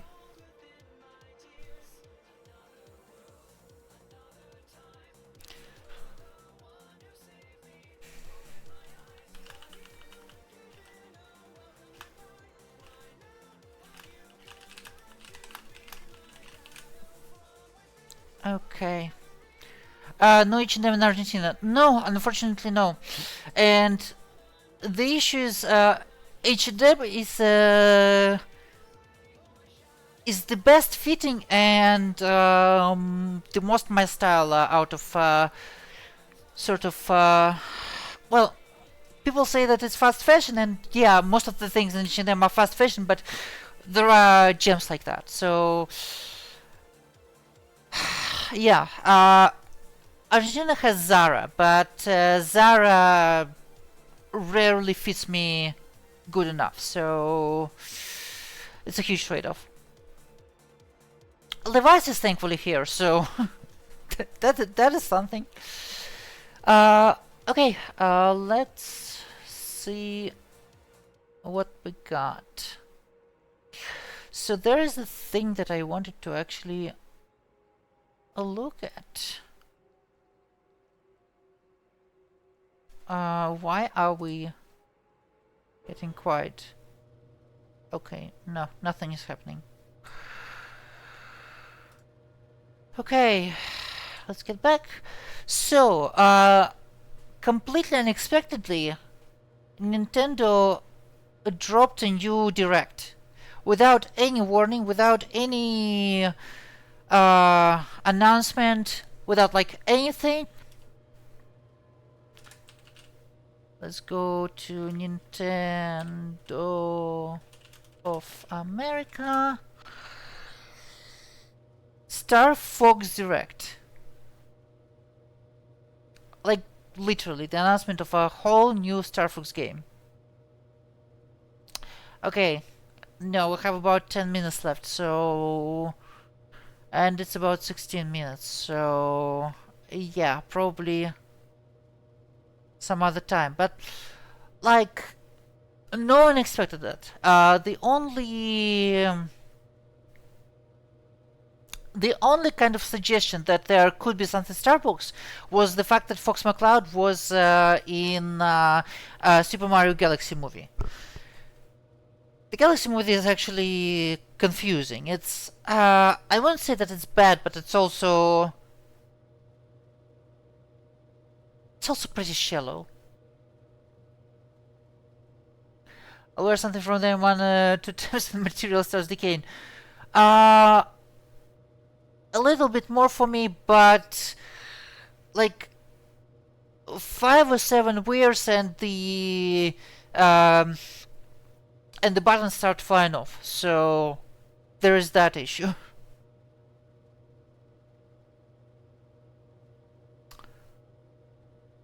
Okay, okay. I'm actually looking at upgrading my headset, and I think my current choice is this.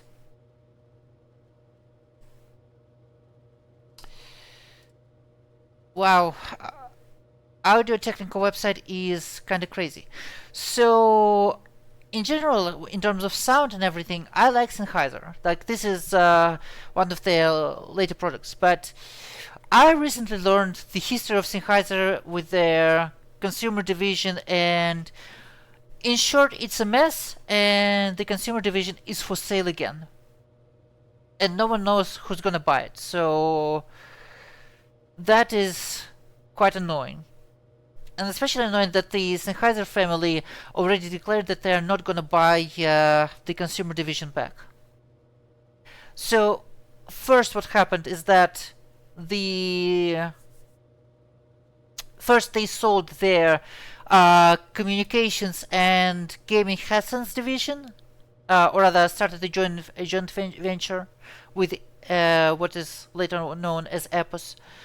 And then the joint venture got discontinued, and Epos decided to not produce anything. So the call center and gaming headsets line just completely disappeared. Then in 2021, Sennheiser sold their consumer division to some hearing aids company, a Swiss one. And now that Swiss company, I think it's called Sonova, wants to sell the consumer division again. So, with such a precarious state of affairs with Sennheiser, I feel like I need to jump the ship. And what I'm currently looking at is Audio Technica. What I like about Audio Technica is that it's the whole thing. It's a fully integrated company. It's still owned by the same Japanese family, and their motto is basically hi-fi for all. The problem is my first experience with Audio Technica. I bought a few days ago. Where is it? I bought a few days ago a pair of those.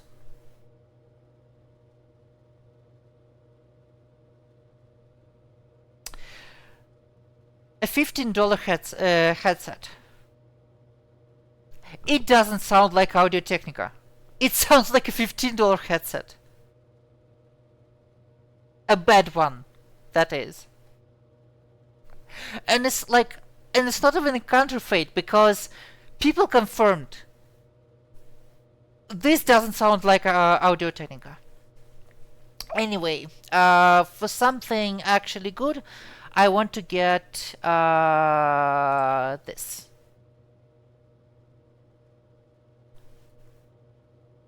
So this is essentially a combination of their, I believe, M50X and Series 2 microphone. or oh, okay, 20 series microphone. And my main issue when it comes to choice with this headset is that there are two options with connection. One is just pure. They may have just rebranded another companies here, but Astro, no, that's not how Audio Technica operate. They just made a bad product. That is something everyone agrees on, unfortunately. Like, let me show you. Let me show you.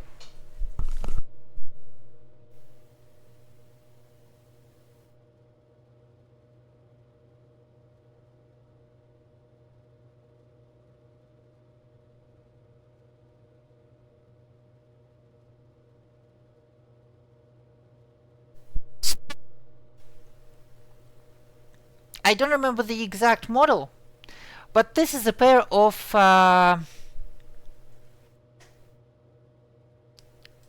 at the time of release $8 Samsung earbuds. Now they are discontinued and they go for around 30. Why? Because they sound on like $50 to $70. Those are amazing earbuds, like a hidden gem. Let me find the exact model. History. Okay, there it is.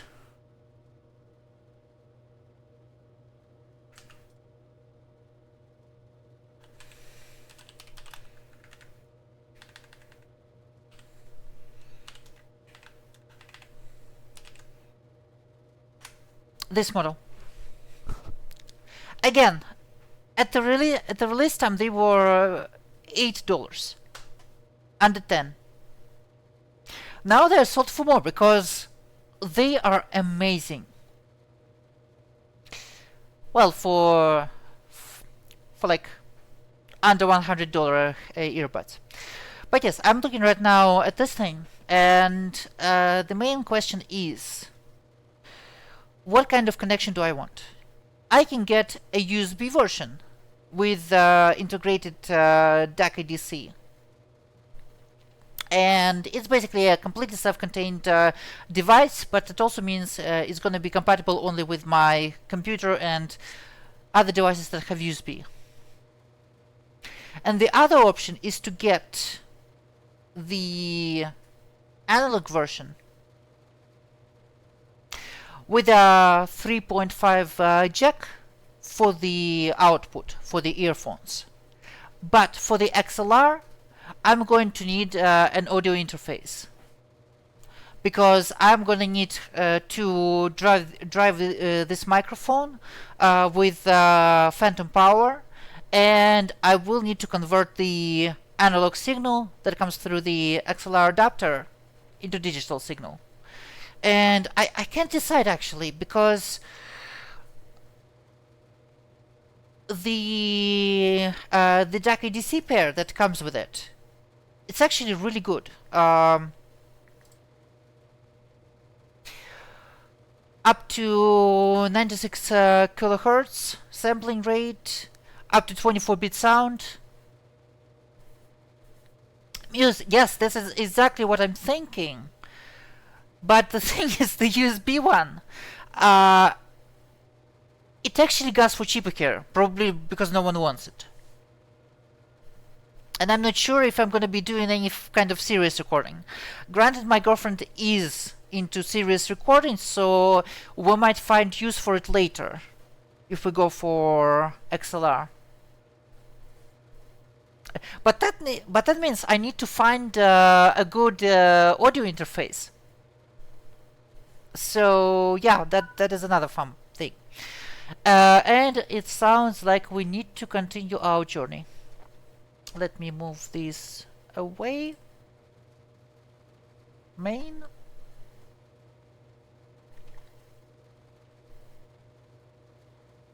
Okay, let's see what's going on.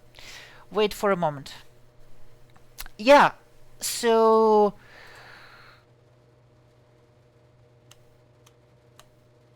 Okay, hold up. Why am I doing this? So yeah, I would say that investing in XLR is a wise decision. But it genuinely goes for cheaper here with USB if I even than if I import one from the States. And I want a good warranty here, and Audio-Technica surprisingly has an official presence in Argentina. So look at this, it's actually getting darker. You know what, we're gonna do this now.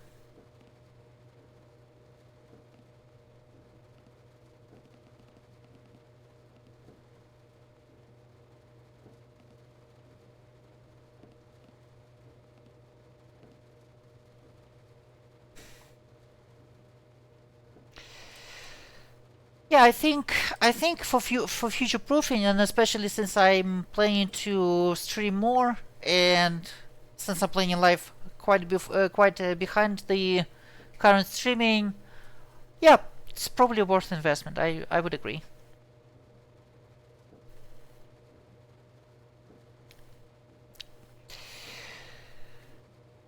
Especially since audio interfaces seem to be easily findable, like even under $50, yet alone under 100. Okay, we got green, we got IFB on. Let's set to 40. Actually, no. Let's set to 20 because we're under 500 Hz monitoring. Okay, headlights bright, direct brake released, and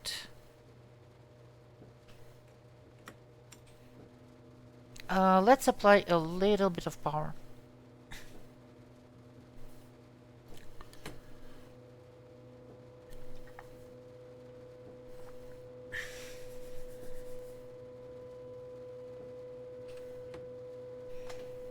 And let's put the music back on.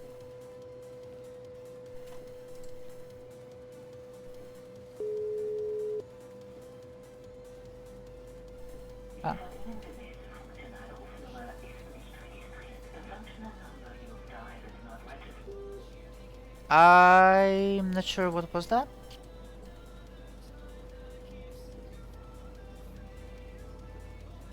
I didn't call anyone.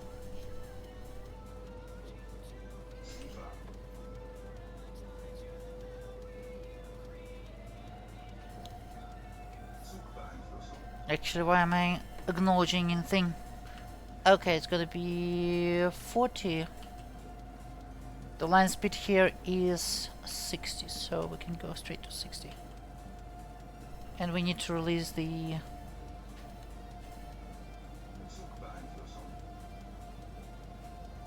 residual monitoring, as I would call it.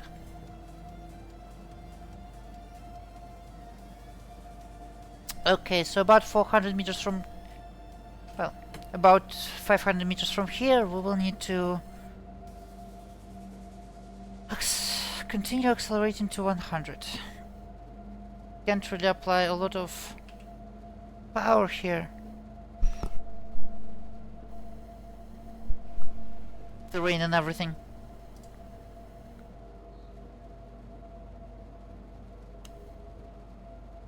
Okay, let's do some sand.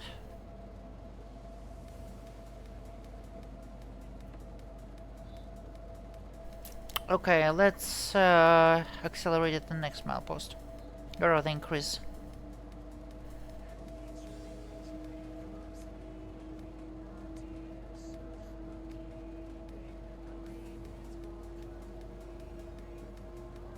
Okay. And here's 100.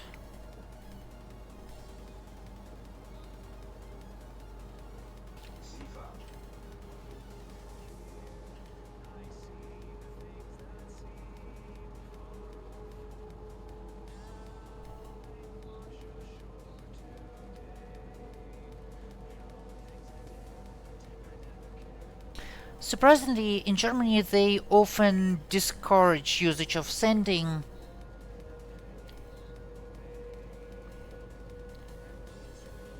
And like, yes, if it's really hard, then sure, but overall, it's not super recommended. Okay, next stop is Dornreich, Dornreichenbach. Dornreichenbach. Okay.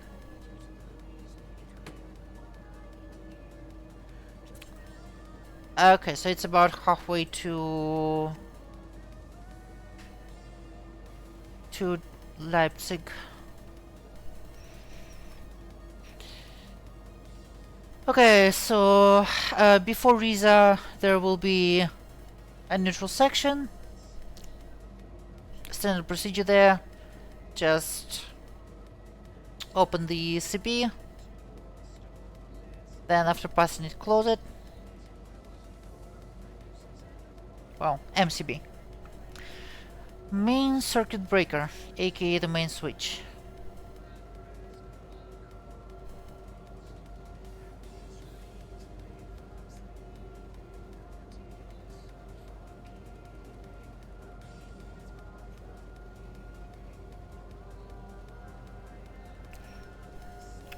Okay, no speed issues over the switches here.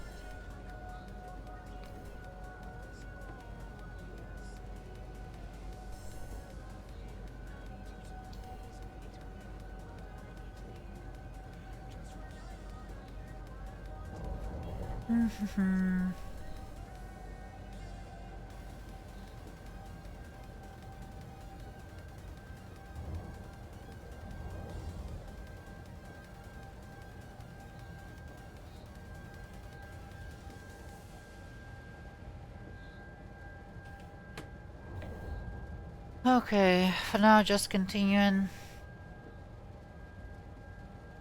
Speed? What is going on there?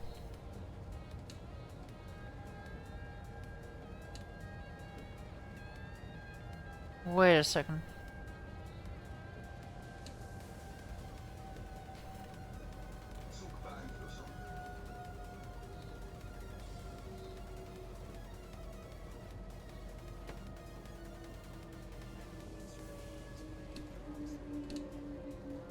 Why is there suddenly a...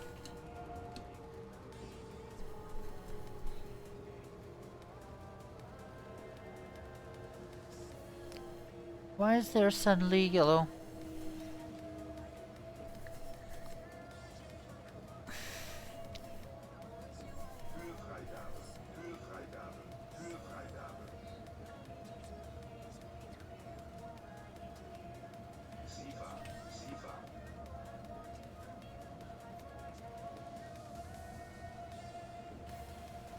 Okay, the next one is yellow again. Interesting.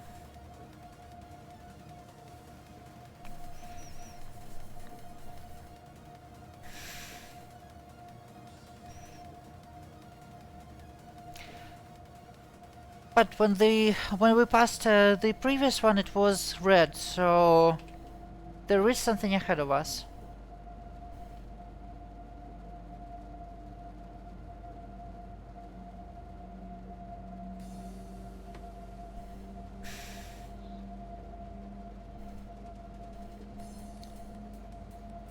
I have to say, those are really short blocks.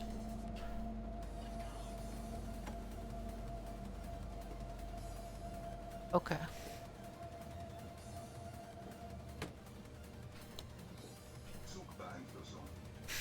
There was some weird glare, and I thought there was actually a red, which wouldn't make any sense.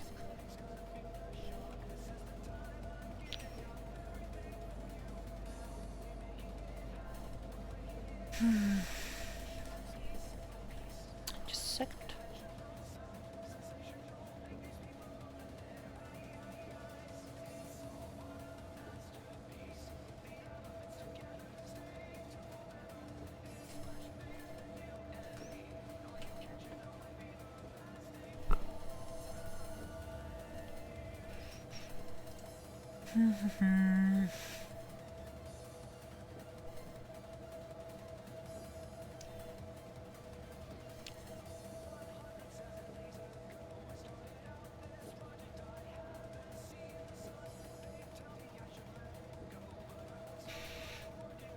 Let's see if the signal clears by the time we get to it.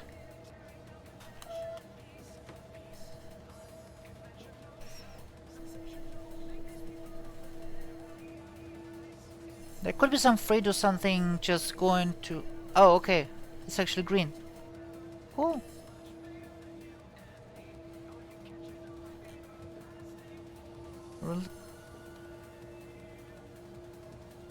I said...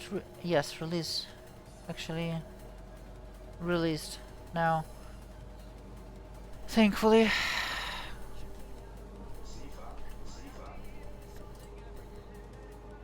Okay.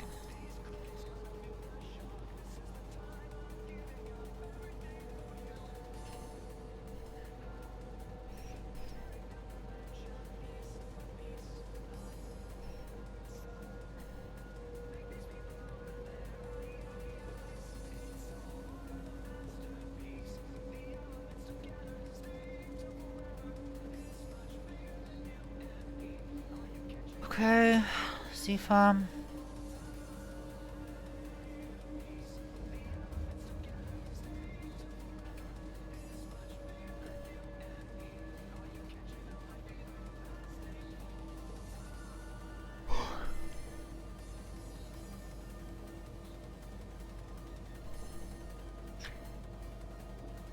This is exactly what I experienced all of today. I was... we've had at some point something like a week of constant thunderstorms. I mean, I don't mind. I like the rain. The issue is there is a leak in my roof, and I thought that it was the actual roof was leaking. After they investigated, turns out that it was actually a drainage pipe that cracked inside and was filtering, the water was basically leaking right inside the roof and the ceiling.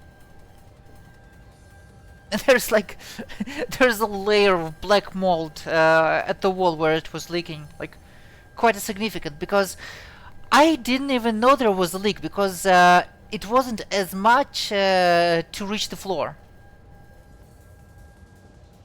Yeah, yes indeed. Although people seem to be panically afraid of black mold, like, I heard people to claim that black mold causes cancer.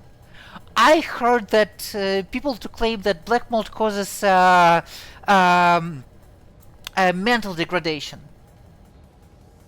I heard people claim that black mold causes insult. That's the wrong word. The black mold causes strokes and heart issues.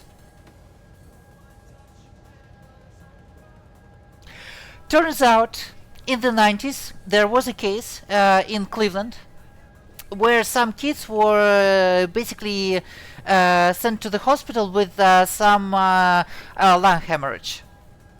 And initially it was linked to black mold. All the national news picked up the story and spread that black mold causes lung hemorrhage. That was disproven. The whole cause was different. But since then, people are afraid of black mold. Okay, here's our neutral section. Off. Open MCB. Watch the power. It disappears and it reappears. Let's close the MCB. There we go. the starters are gonna take some time to get back into the operating mode, and we can apply the power again.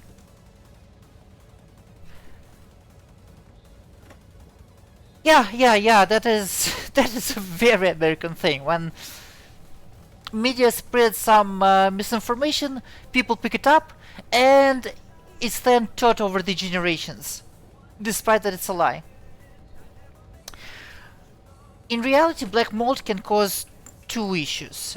First is if someone has something like a fungi, spores allergy. So, but like allergies are a thing, and if you have an allergy, well, can't really much do here. And another issue is asthma. So, like any sort of large particles, like mold spores, can cause an asthma. But this is it. If you have an allergy on it, or if you have asthma. Otherwise, black mold is essentially harmless.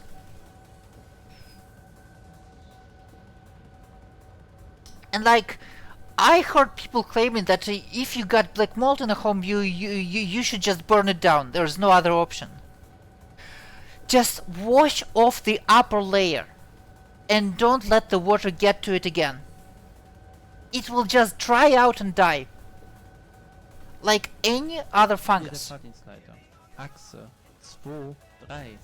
Oh crap. Okay, that is bad. That is bad.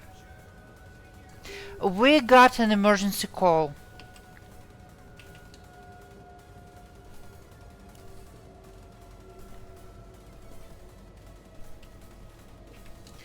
We got an emergency call that one of our axles is overheating, so we need to find what is happening.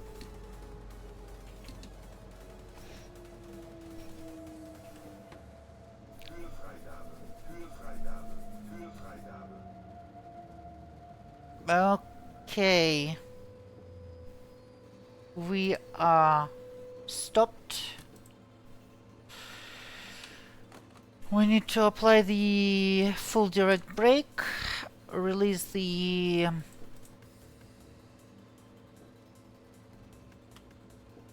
okay, you know what? Let's keep the headlights. Let's keep the headlights because this is an emergency. Just reduce them. Brake intermittent. Okay, wipers are intermittent. Let's overcharge the brake pipe and go find the axle that is okay.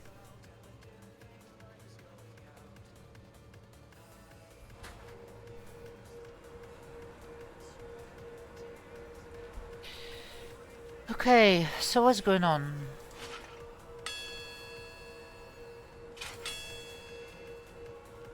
Okay. Ding ding.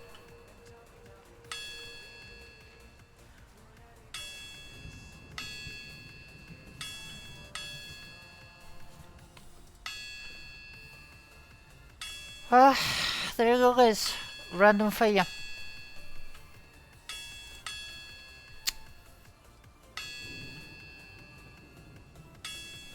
Now we need to find... Okay, there it is. And as you can see, there is the sort of a hot air effect. Okay. This is where we have the issue. Okay, and on this side... So, if one distributor on the car is dead, that means we need to cut off both the distributors, essentially cutting out the brakes on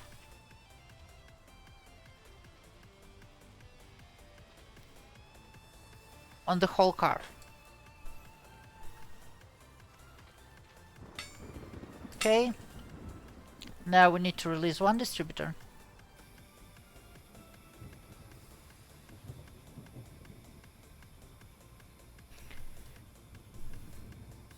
And we will have to recalculate the IU series.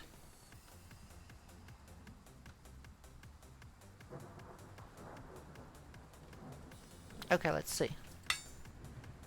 No?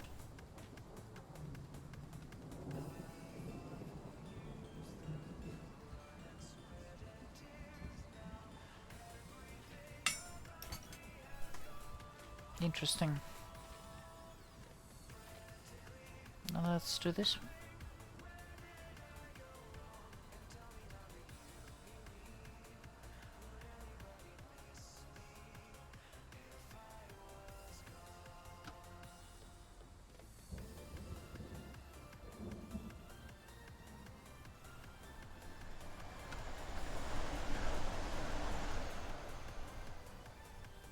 Okay, you're gonna release or what?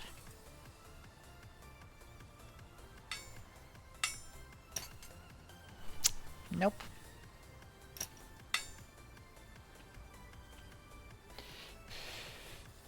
Okay, let's try on the other side.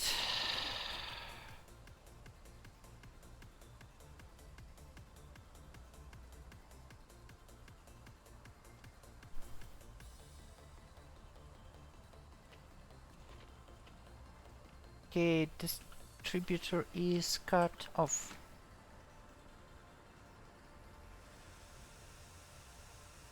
Okay, here's the hissing.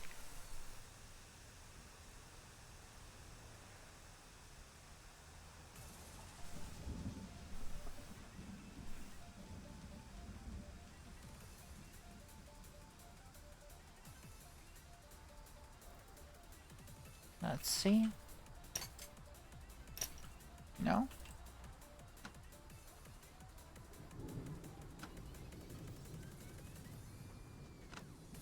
Let's get lost.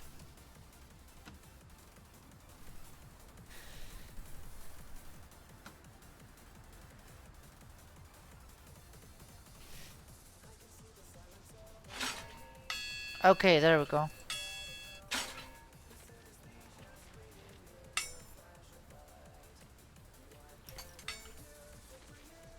Okay, this one is this. There we go.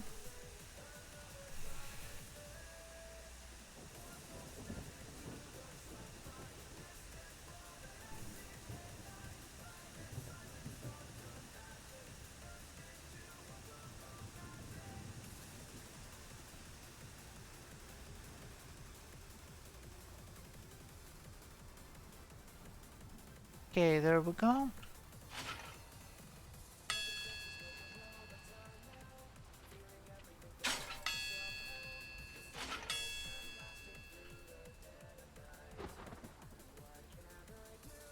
Okay. So right now we have deactivated brakes on this car completely. And that means we're gonna need to recalculate the braking numbers as well.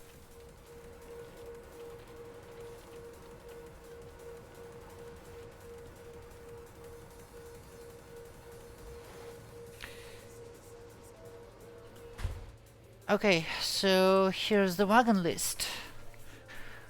As you can see, the brakes on the on the fourth car are crossed out. So we need to have the updated number of brake percentage. It's now 92 instead of 96. What do we have new here? For 92, it's going to be okay. Still 080. We can continue without changes. Okay, that's a plus.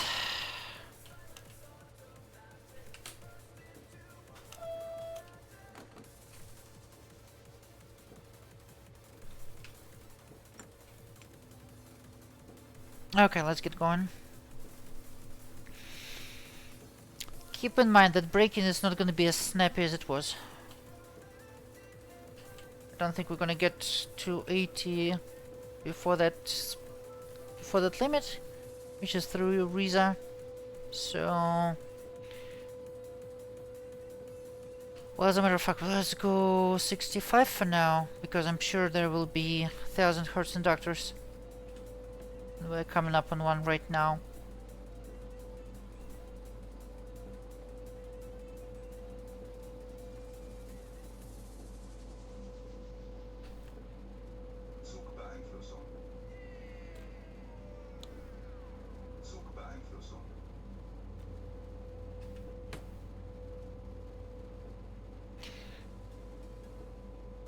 Honestly, I really like when this thing actually happen, because, like, yeah, randomly applied parking brakes on a parked train is a norm. So that was part of the prep, and that was normal. But this one, that was an actual thing we had to deal with. So honestly, it's quite an educational experience. Like I said about this add-on, both the locomotive, the expert coupling cars, and all these kind of things, I learned in 1 hour of dealing with this thing about German rail operations more than I learned about them in the previous 5 years. So that is a really worthy add-on, and I'm not paid for them. I just love the thing.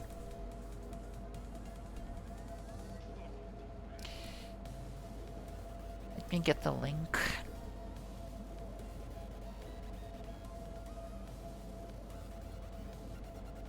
Yeah, of course there's gonna be an active inductor.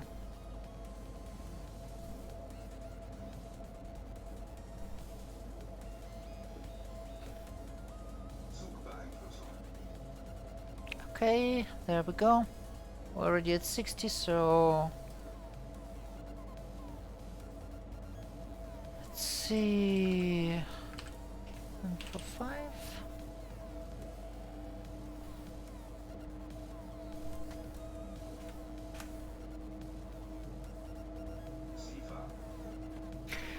There are some early bugs that are still not fixed, unfortunately, but it's not the developer's fault. As always, it's on Dovetail Games, because they have an absolutely awful QA system which prioritizes their own add-ons and essentially fixes to a lot of bugs in this thing. And it's not a lot of bugs, but fixes to most of the bugs on this thing. They were ready within, I think, 3 days after the release.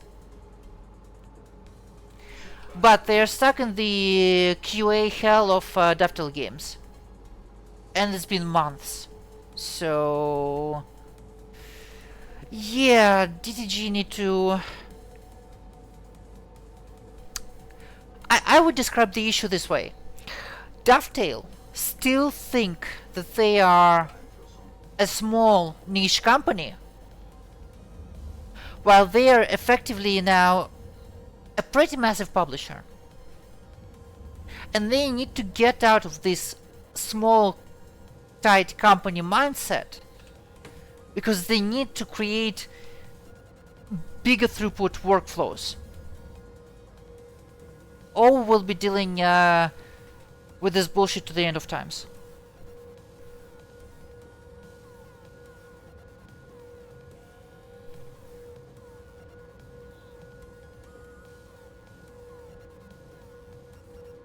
Okay, here is coming up on the only somehow semaphore signal on this whole route. I don't know how that happened, but that is a real signal, and it's the only semaphore on the whole route again.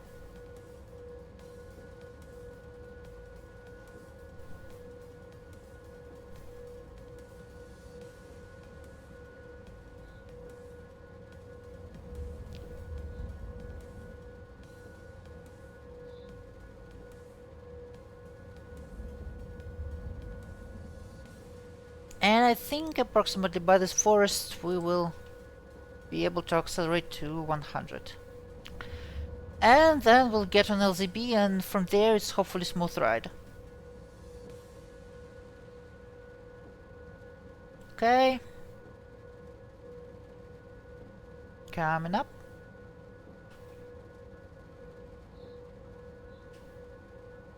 There we go.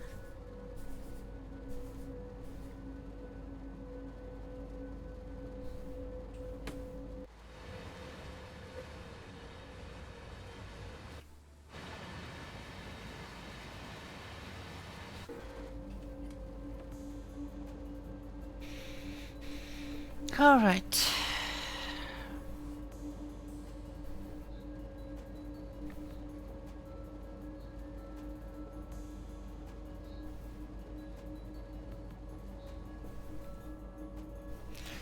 All right, so I think I'm gonna wrap this up after this run because it already took significantly longer than I expected. And I'm actually getting hungry, so we will finish this one. And it's actually two sections, so this one to Dornreichenbach, and then the last part is to Leipzig. And after that we will wrap up.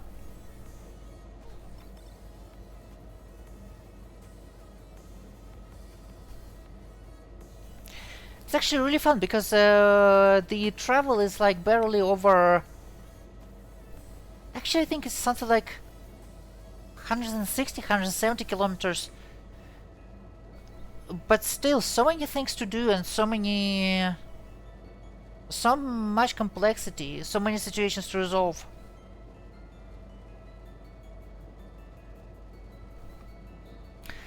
And that is, ladies and gentlemen, is why I think that trains in Germany, the creators of this add-on, are currently the best add-on developer for train sim world, and maybe the best train sim developer, period.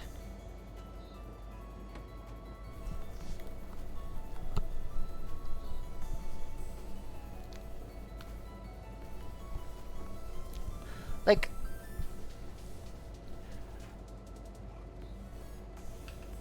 I mean, I think the only sim where you have the same level of complexity is Run 8, and Run 8 looks like it's from I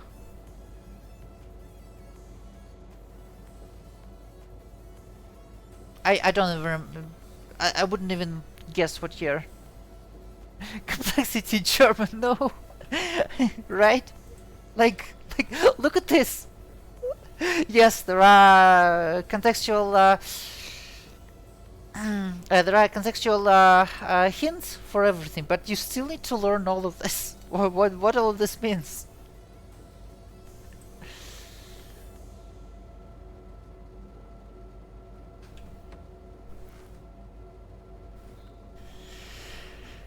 Yeah.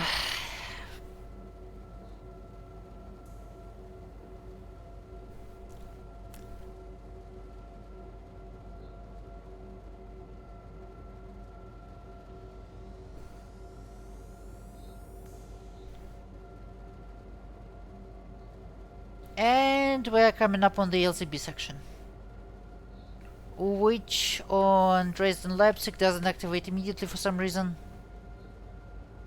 It's gonna kick in a few seconds.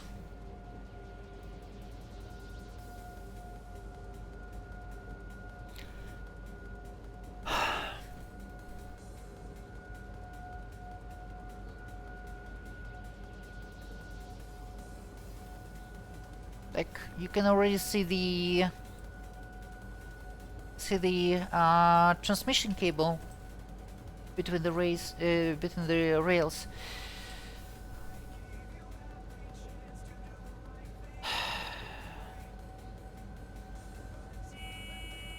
There we go. I've bet to the max.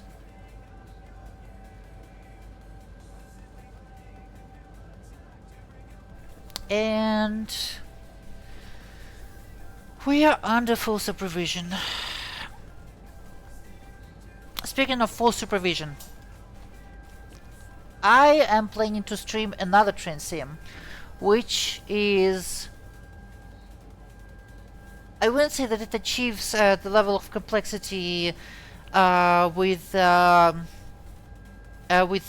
Sim Germany products, but it's definitely way above the Train Sim World average. Maybe some of you heard about it. It's a Polish sim rail. And SimRail as a product was created as a training sim because some people decided that that parenthesis in famous machina is a bit outdated. But yeah,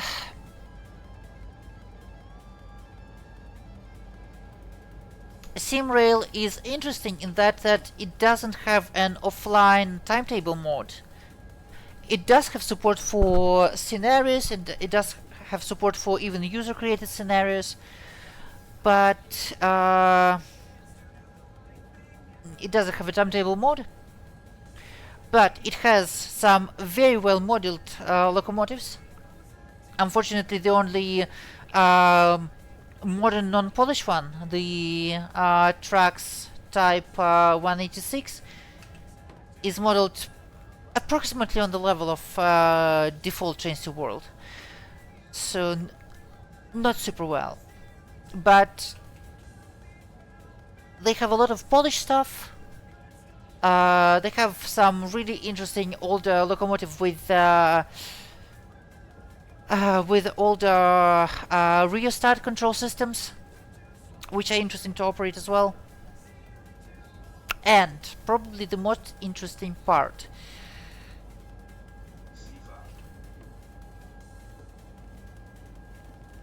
they have the best modeling of ETCS. Okay, correcting. They have the only viable ETCS modeling on the market. ETCS is the European Train Control System. It's the next generation of signaling and dispatching systems, and it's gaining popularity not just in Europe but also, I mean, in Australia of all places, and in Latin America. But Dovetail Games, in their eternal wisdom, don't even consider implementing ETCS, despite that they have at this point a lot of rolling stock where ETCS is just part of onboard electronics. It's inherent there. They still refuse to model it.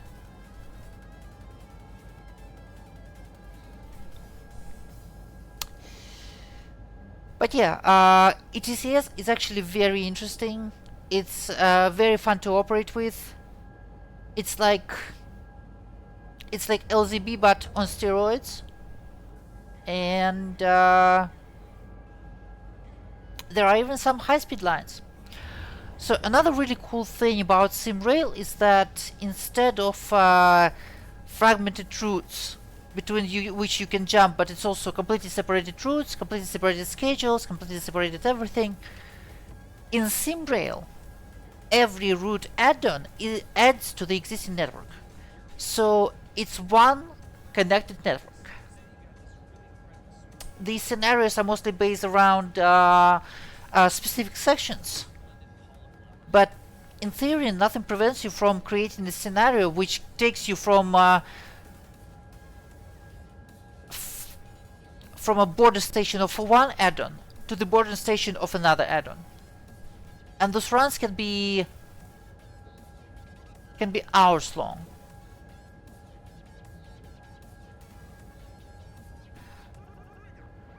So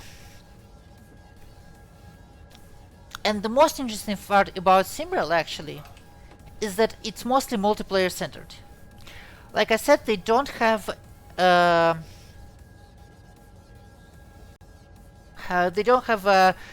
single player timetable. The timetables are reserved for the multiplayer, and it has a full multiplayer infrastructure. It has AI traffic, each and every of which you can take over, and it has a dispatch system where a human dispatcher can overtake for an AI at any moment. So the servers actually can quite busy, especially like midday on a weekend European time. And there's some really fun stuff happening. There are some really long runs, like an intercity train limited to 120 over a 500-kilometer line. So that is definitely possible as well.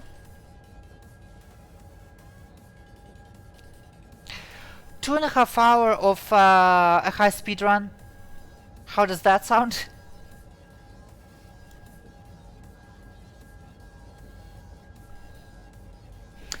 Yeah, so I am planning to stream SimRail. I will need to prepare for it a bit better, because it's not as forgiving as well,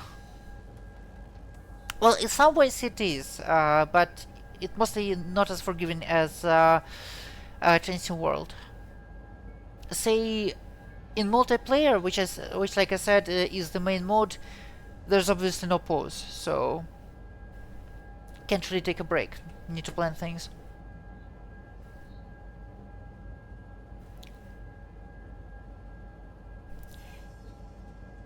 But it should be quite an interesting experience.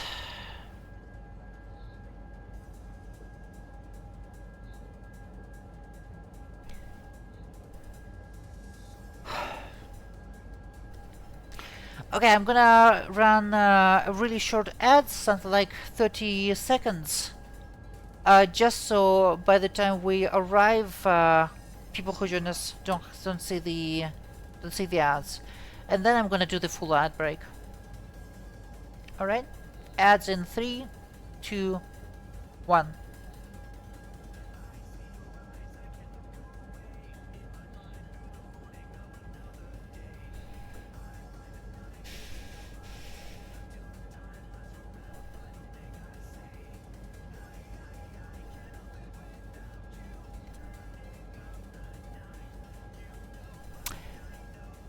Boost reveal during the ad break. Okay.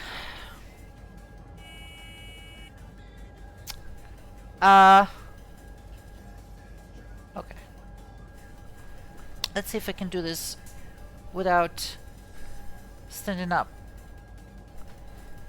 Actually, the ad break just passed. We have about 8 kilometers to the next stop, so let's get it at the point when I get to stop. Cause yeah.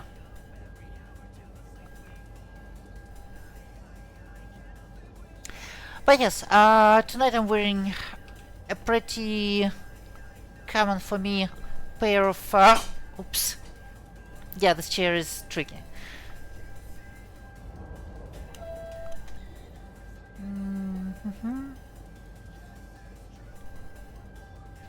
Yeah, so it's a pretty typical pair of riding boots.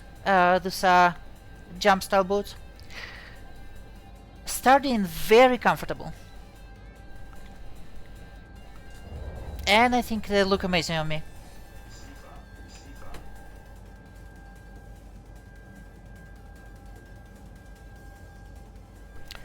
Let me see if I can show the both. Okay. Oh, okay. No, I might fall off the chair.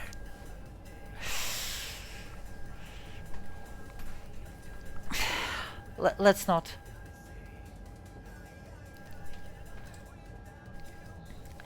Falling off the chair and stream is the last thing I need.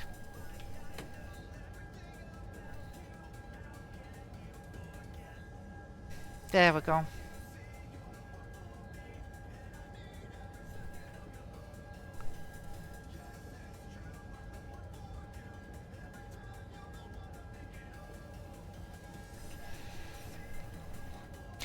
But yeah, the whole outfit is this black blouse, white jeggings, and black boots.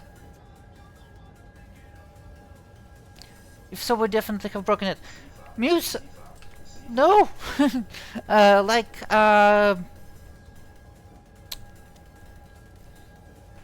main thing is that when you need to do something, you need to avoid distractions, but there is no specific hard rule for sterile cockpit or something like that. Deutsche Bahn is actually incredibly lax when it comes to rules, because, for example, the rules don't prohibit drivers from eating or drinking, well, except alcohol, of course, because alcohol is unfortunately still prohibited. But no, the rules don't prohibit the drivers from doing anything unless it's distracting. So, or on a long section, chewing on a doner, nothing wrong with that.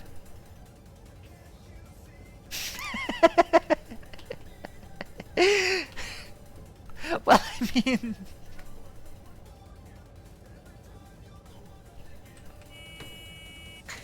okay, we need to begin the braking.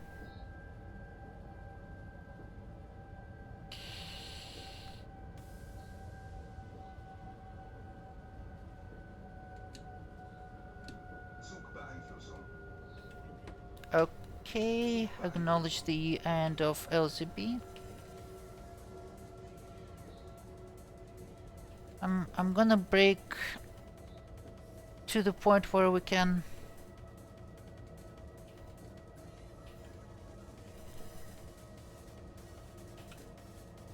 unfortunately no schnitzel and beer while operating the train.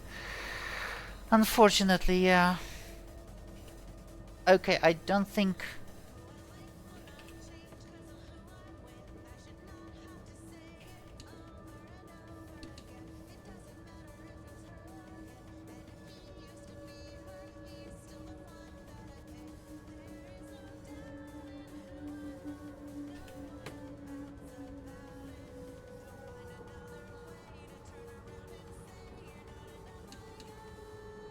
okay, released.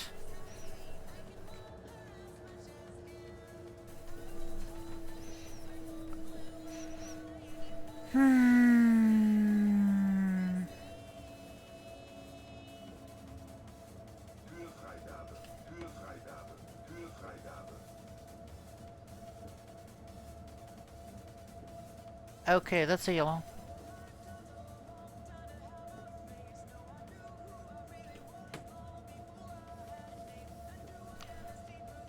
The LZB probably ends at the signal.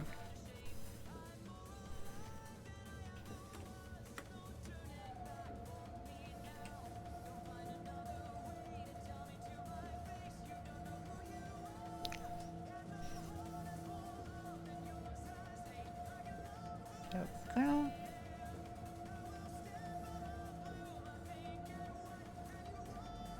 Since we're still okay. Fun. Da, da, da, da, da, da. Plurally T. Thanks for the follow and welcome to the agency. My name is Diana, aka Agent Bravo 7, and this channel is about all things that help people to move things and themselves to where they need to be, or saves lives, or catches bad guys, and basically about everything that matters in the world. And tonight we are doing some German rail operations with the most realistic with one of the most realistic add-ons for Dresden World 6. Deutschbahn class.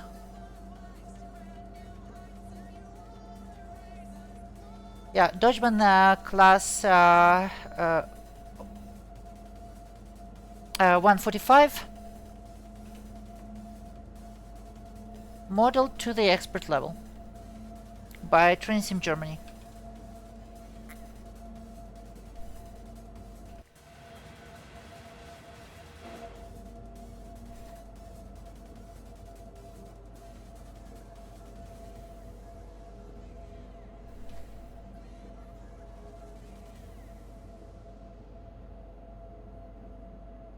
Okay, so right now we're going to be stopping at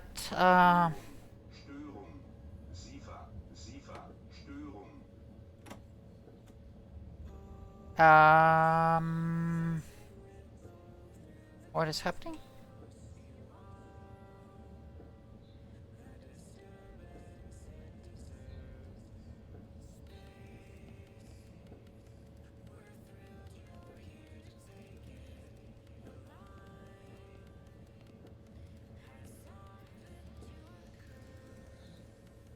Close MCB. I'm pretty sure it's open. I'm pretty sure it's closed. I am so confused. I'm not sure what happened there, but whatever, I guess. Okay, let's slow down to 25. Yeah, everything seems to be going fine. Oh, look at this, an intra-city. Just whooshing by. Beautiful. A 101.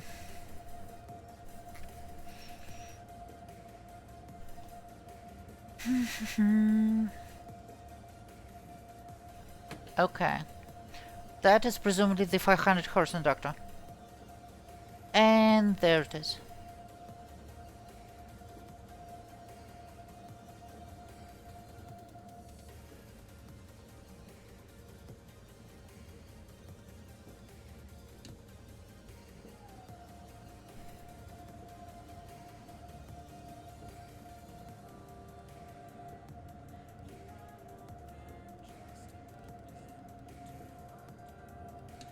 Looks like they want us to get as close to the signal as we can.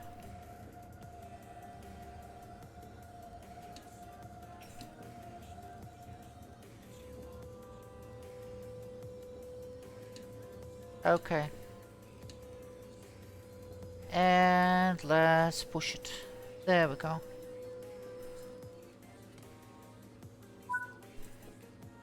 Okay, that section is complete. Return to free roam. You gotta be kidding me. So they want us to wait here for 2 hours.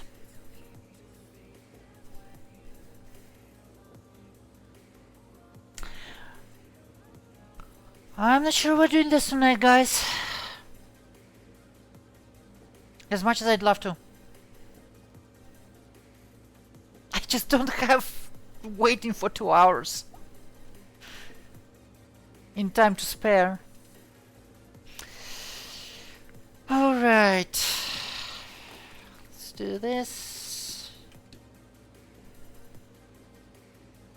I know. I know.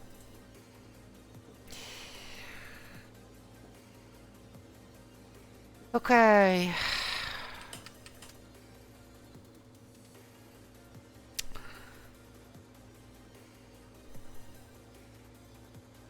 Alright guys, I am considering ripping up like this because that is crazy. Like, this is realistic but also a bit crazy. And a little bit unviable. Alright guys, let's see who we can raid out to And in the meantime, I'm gonna try to upload more of my VODs to YouTube. I am definitely planning to continue streaming. Like I said, we will back to video games in on Saturday. I am planning to stream the Sonic Racing Cross Worlds Legends competition, essentially their competitive mode as a casual player, which is, I guess, adds some degree of spice. But let's see who we can raid out to tonight. Let's see who's on. Conti picks haven't.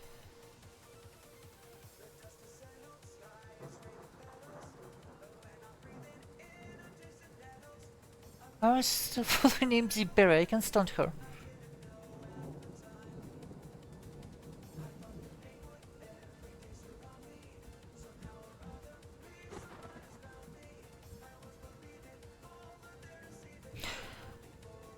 You know what? Let's go to Conti. An Australian pilot. Currently streaming something related to Pilatus PC12. Alright.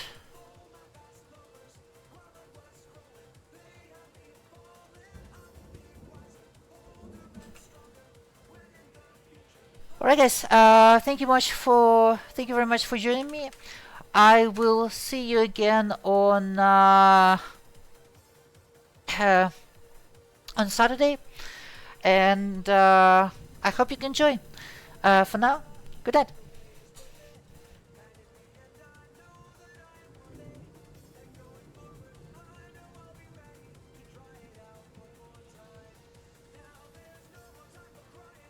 Charlie. Airline.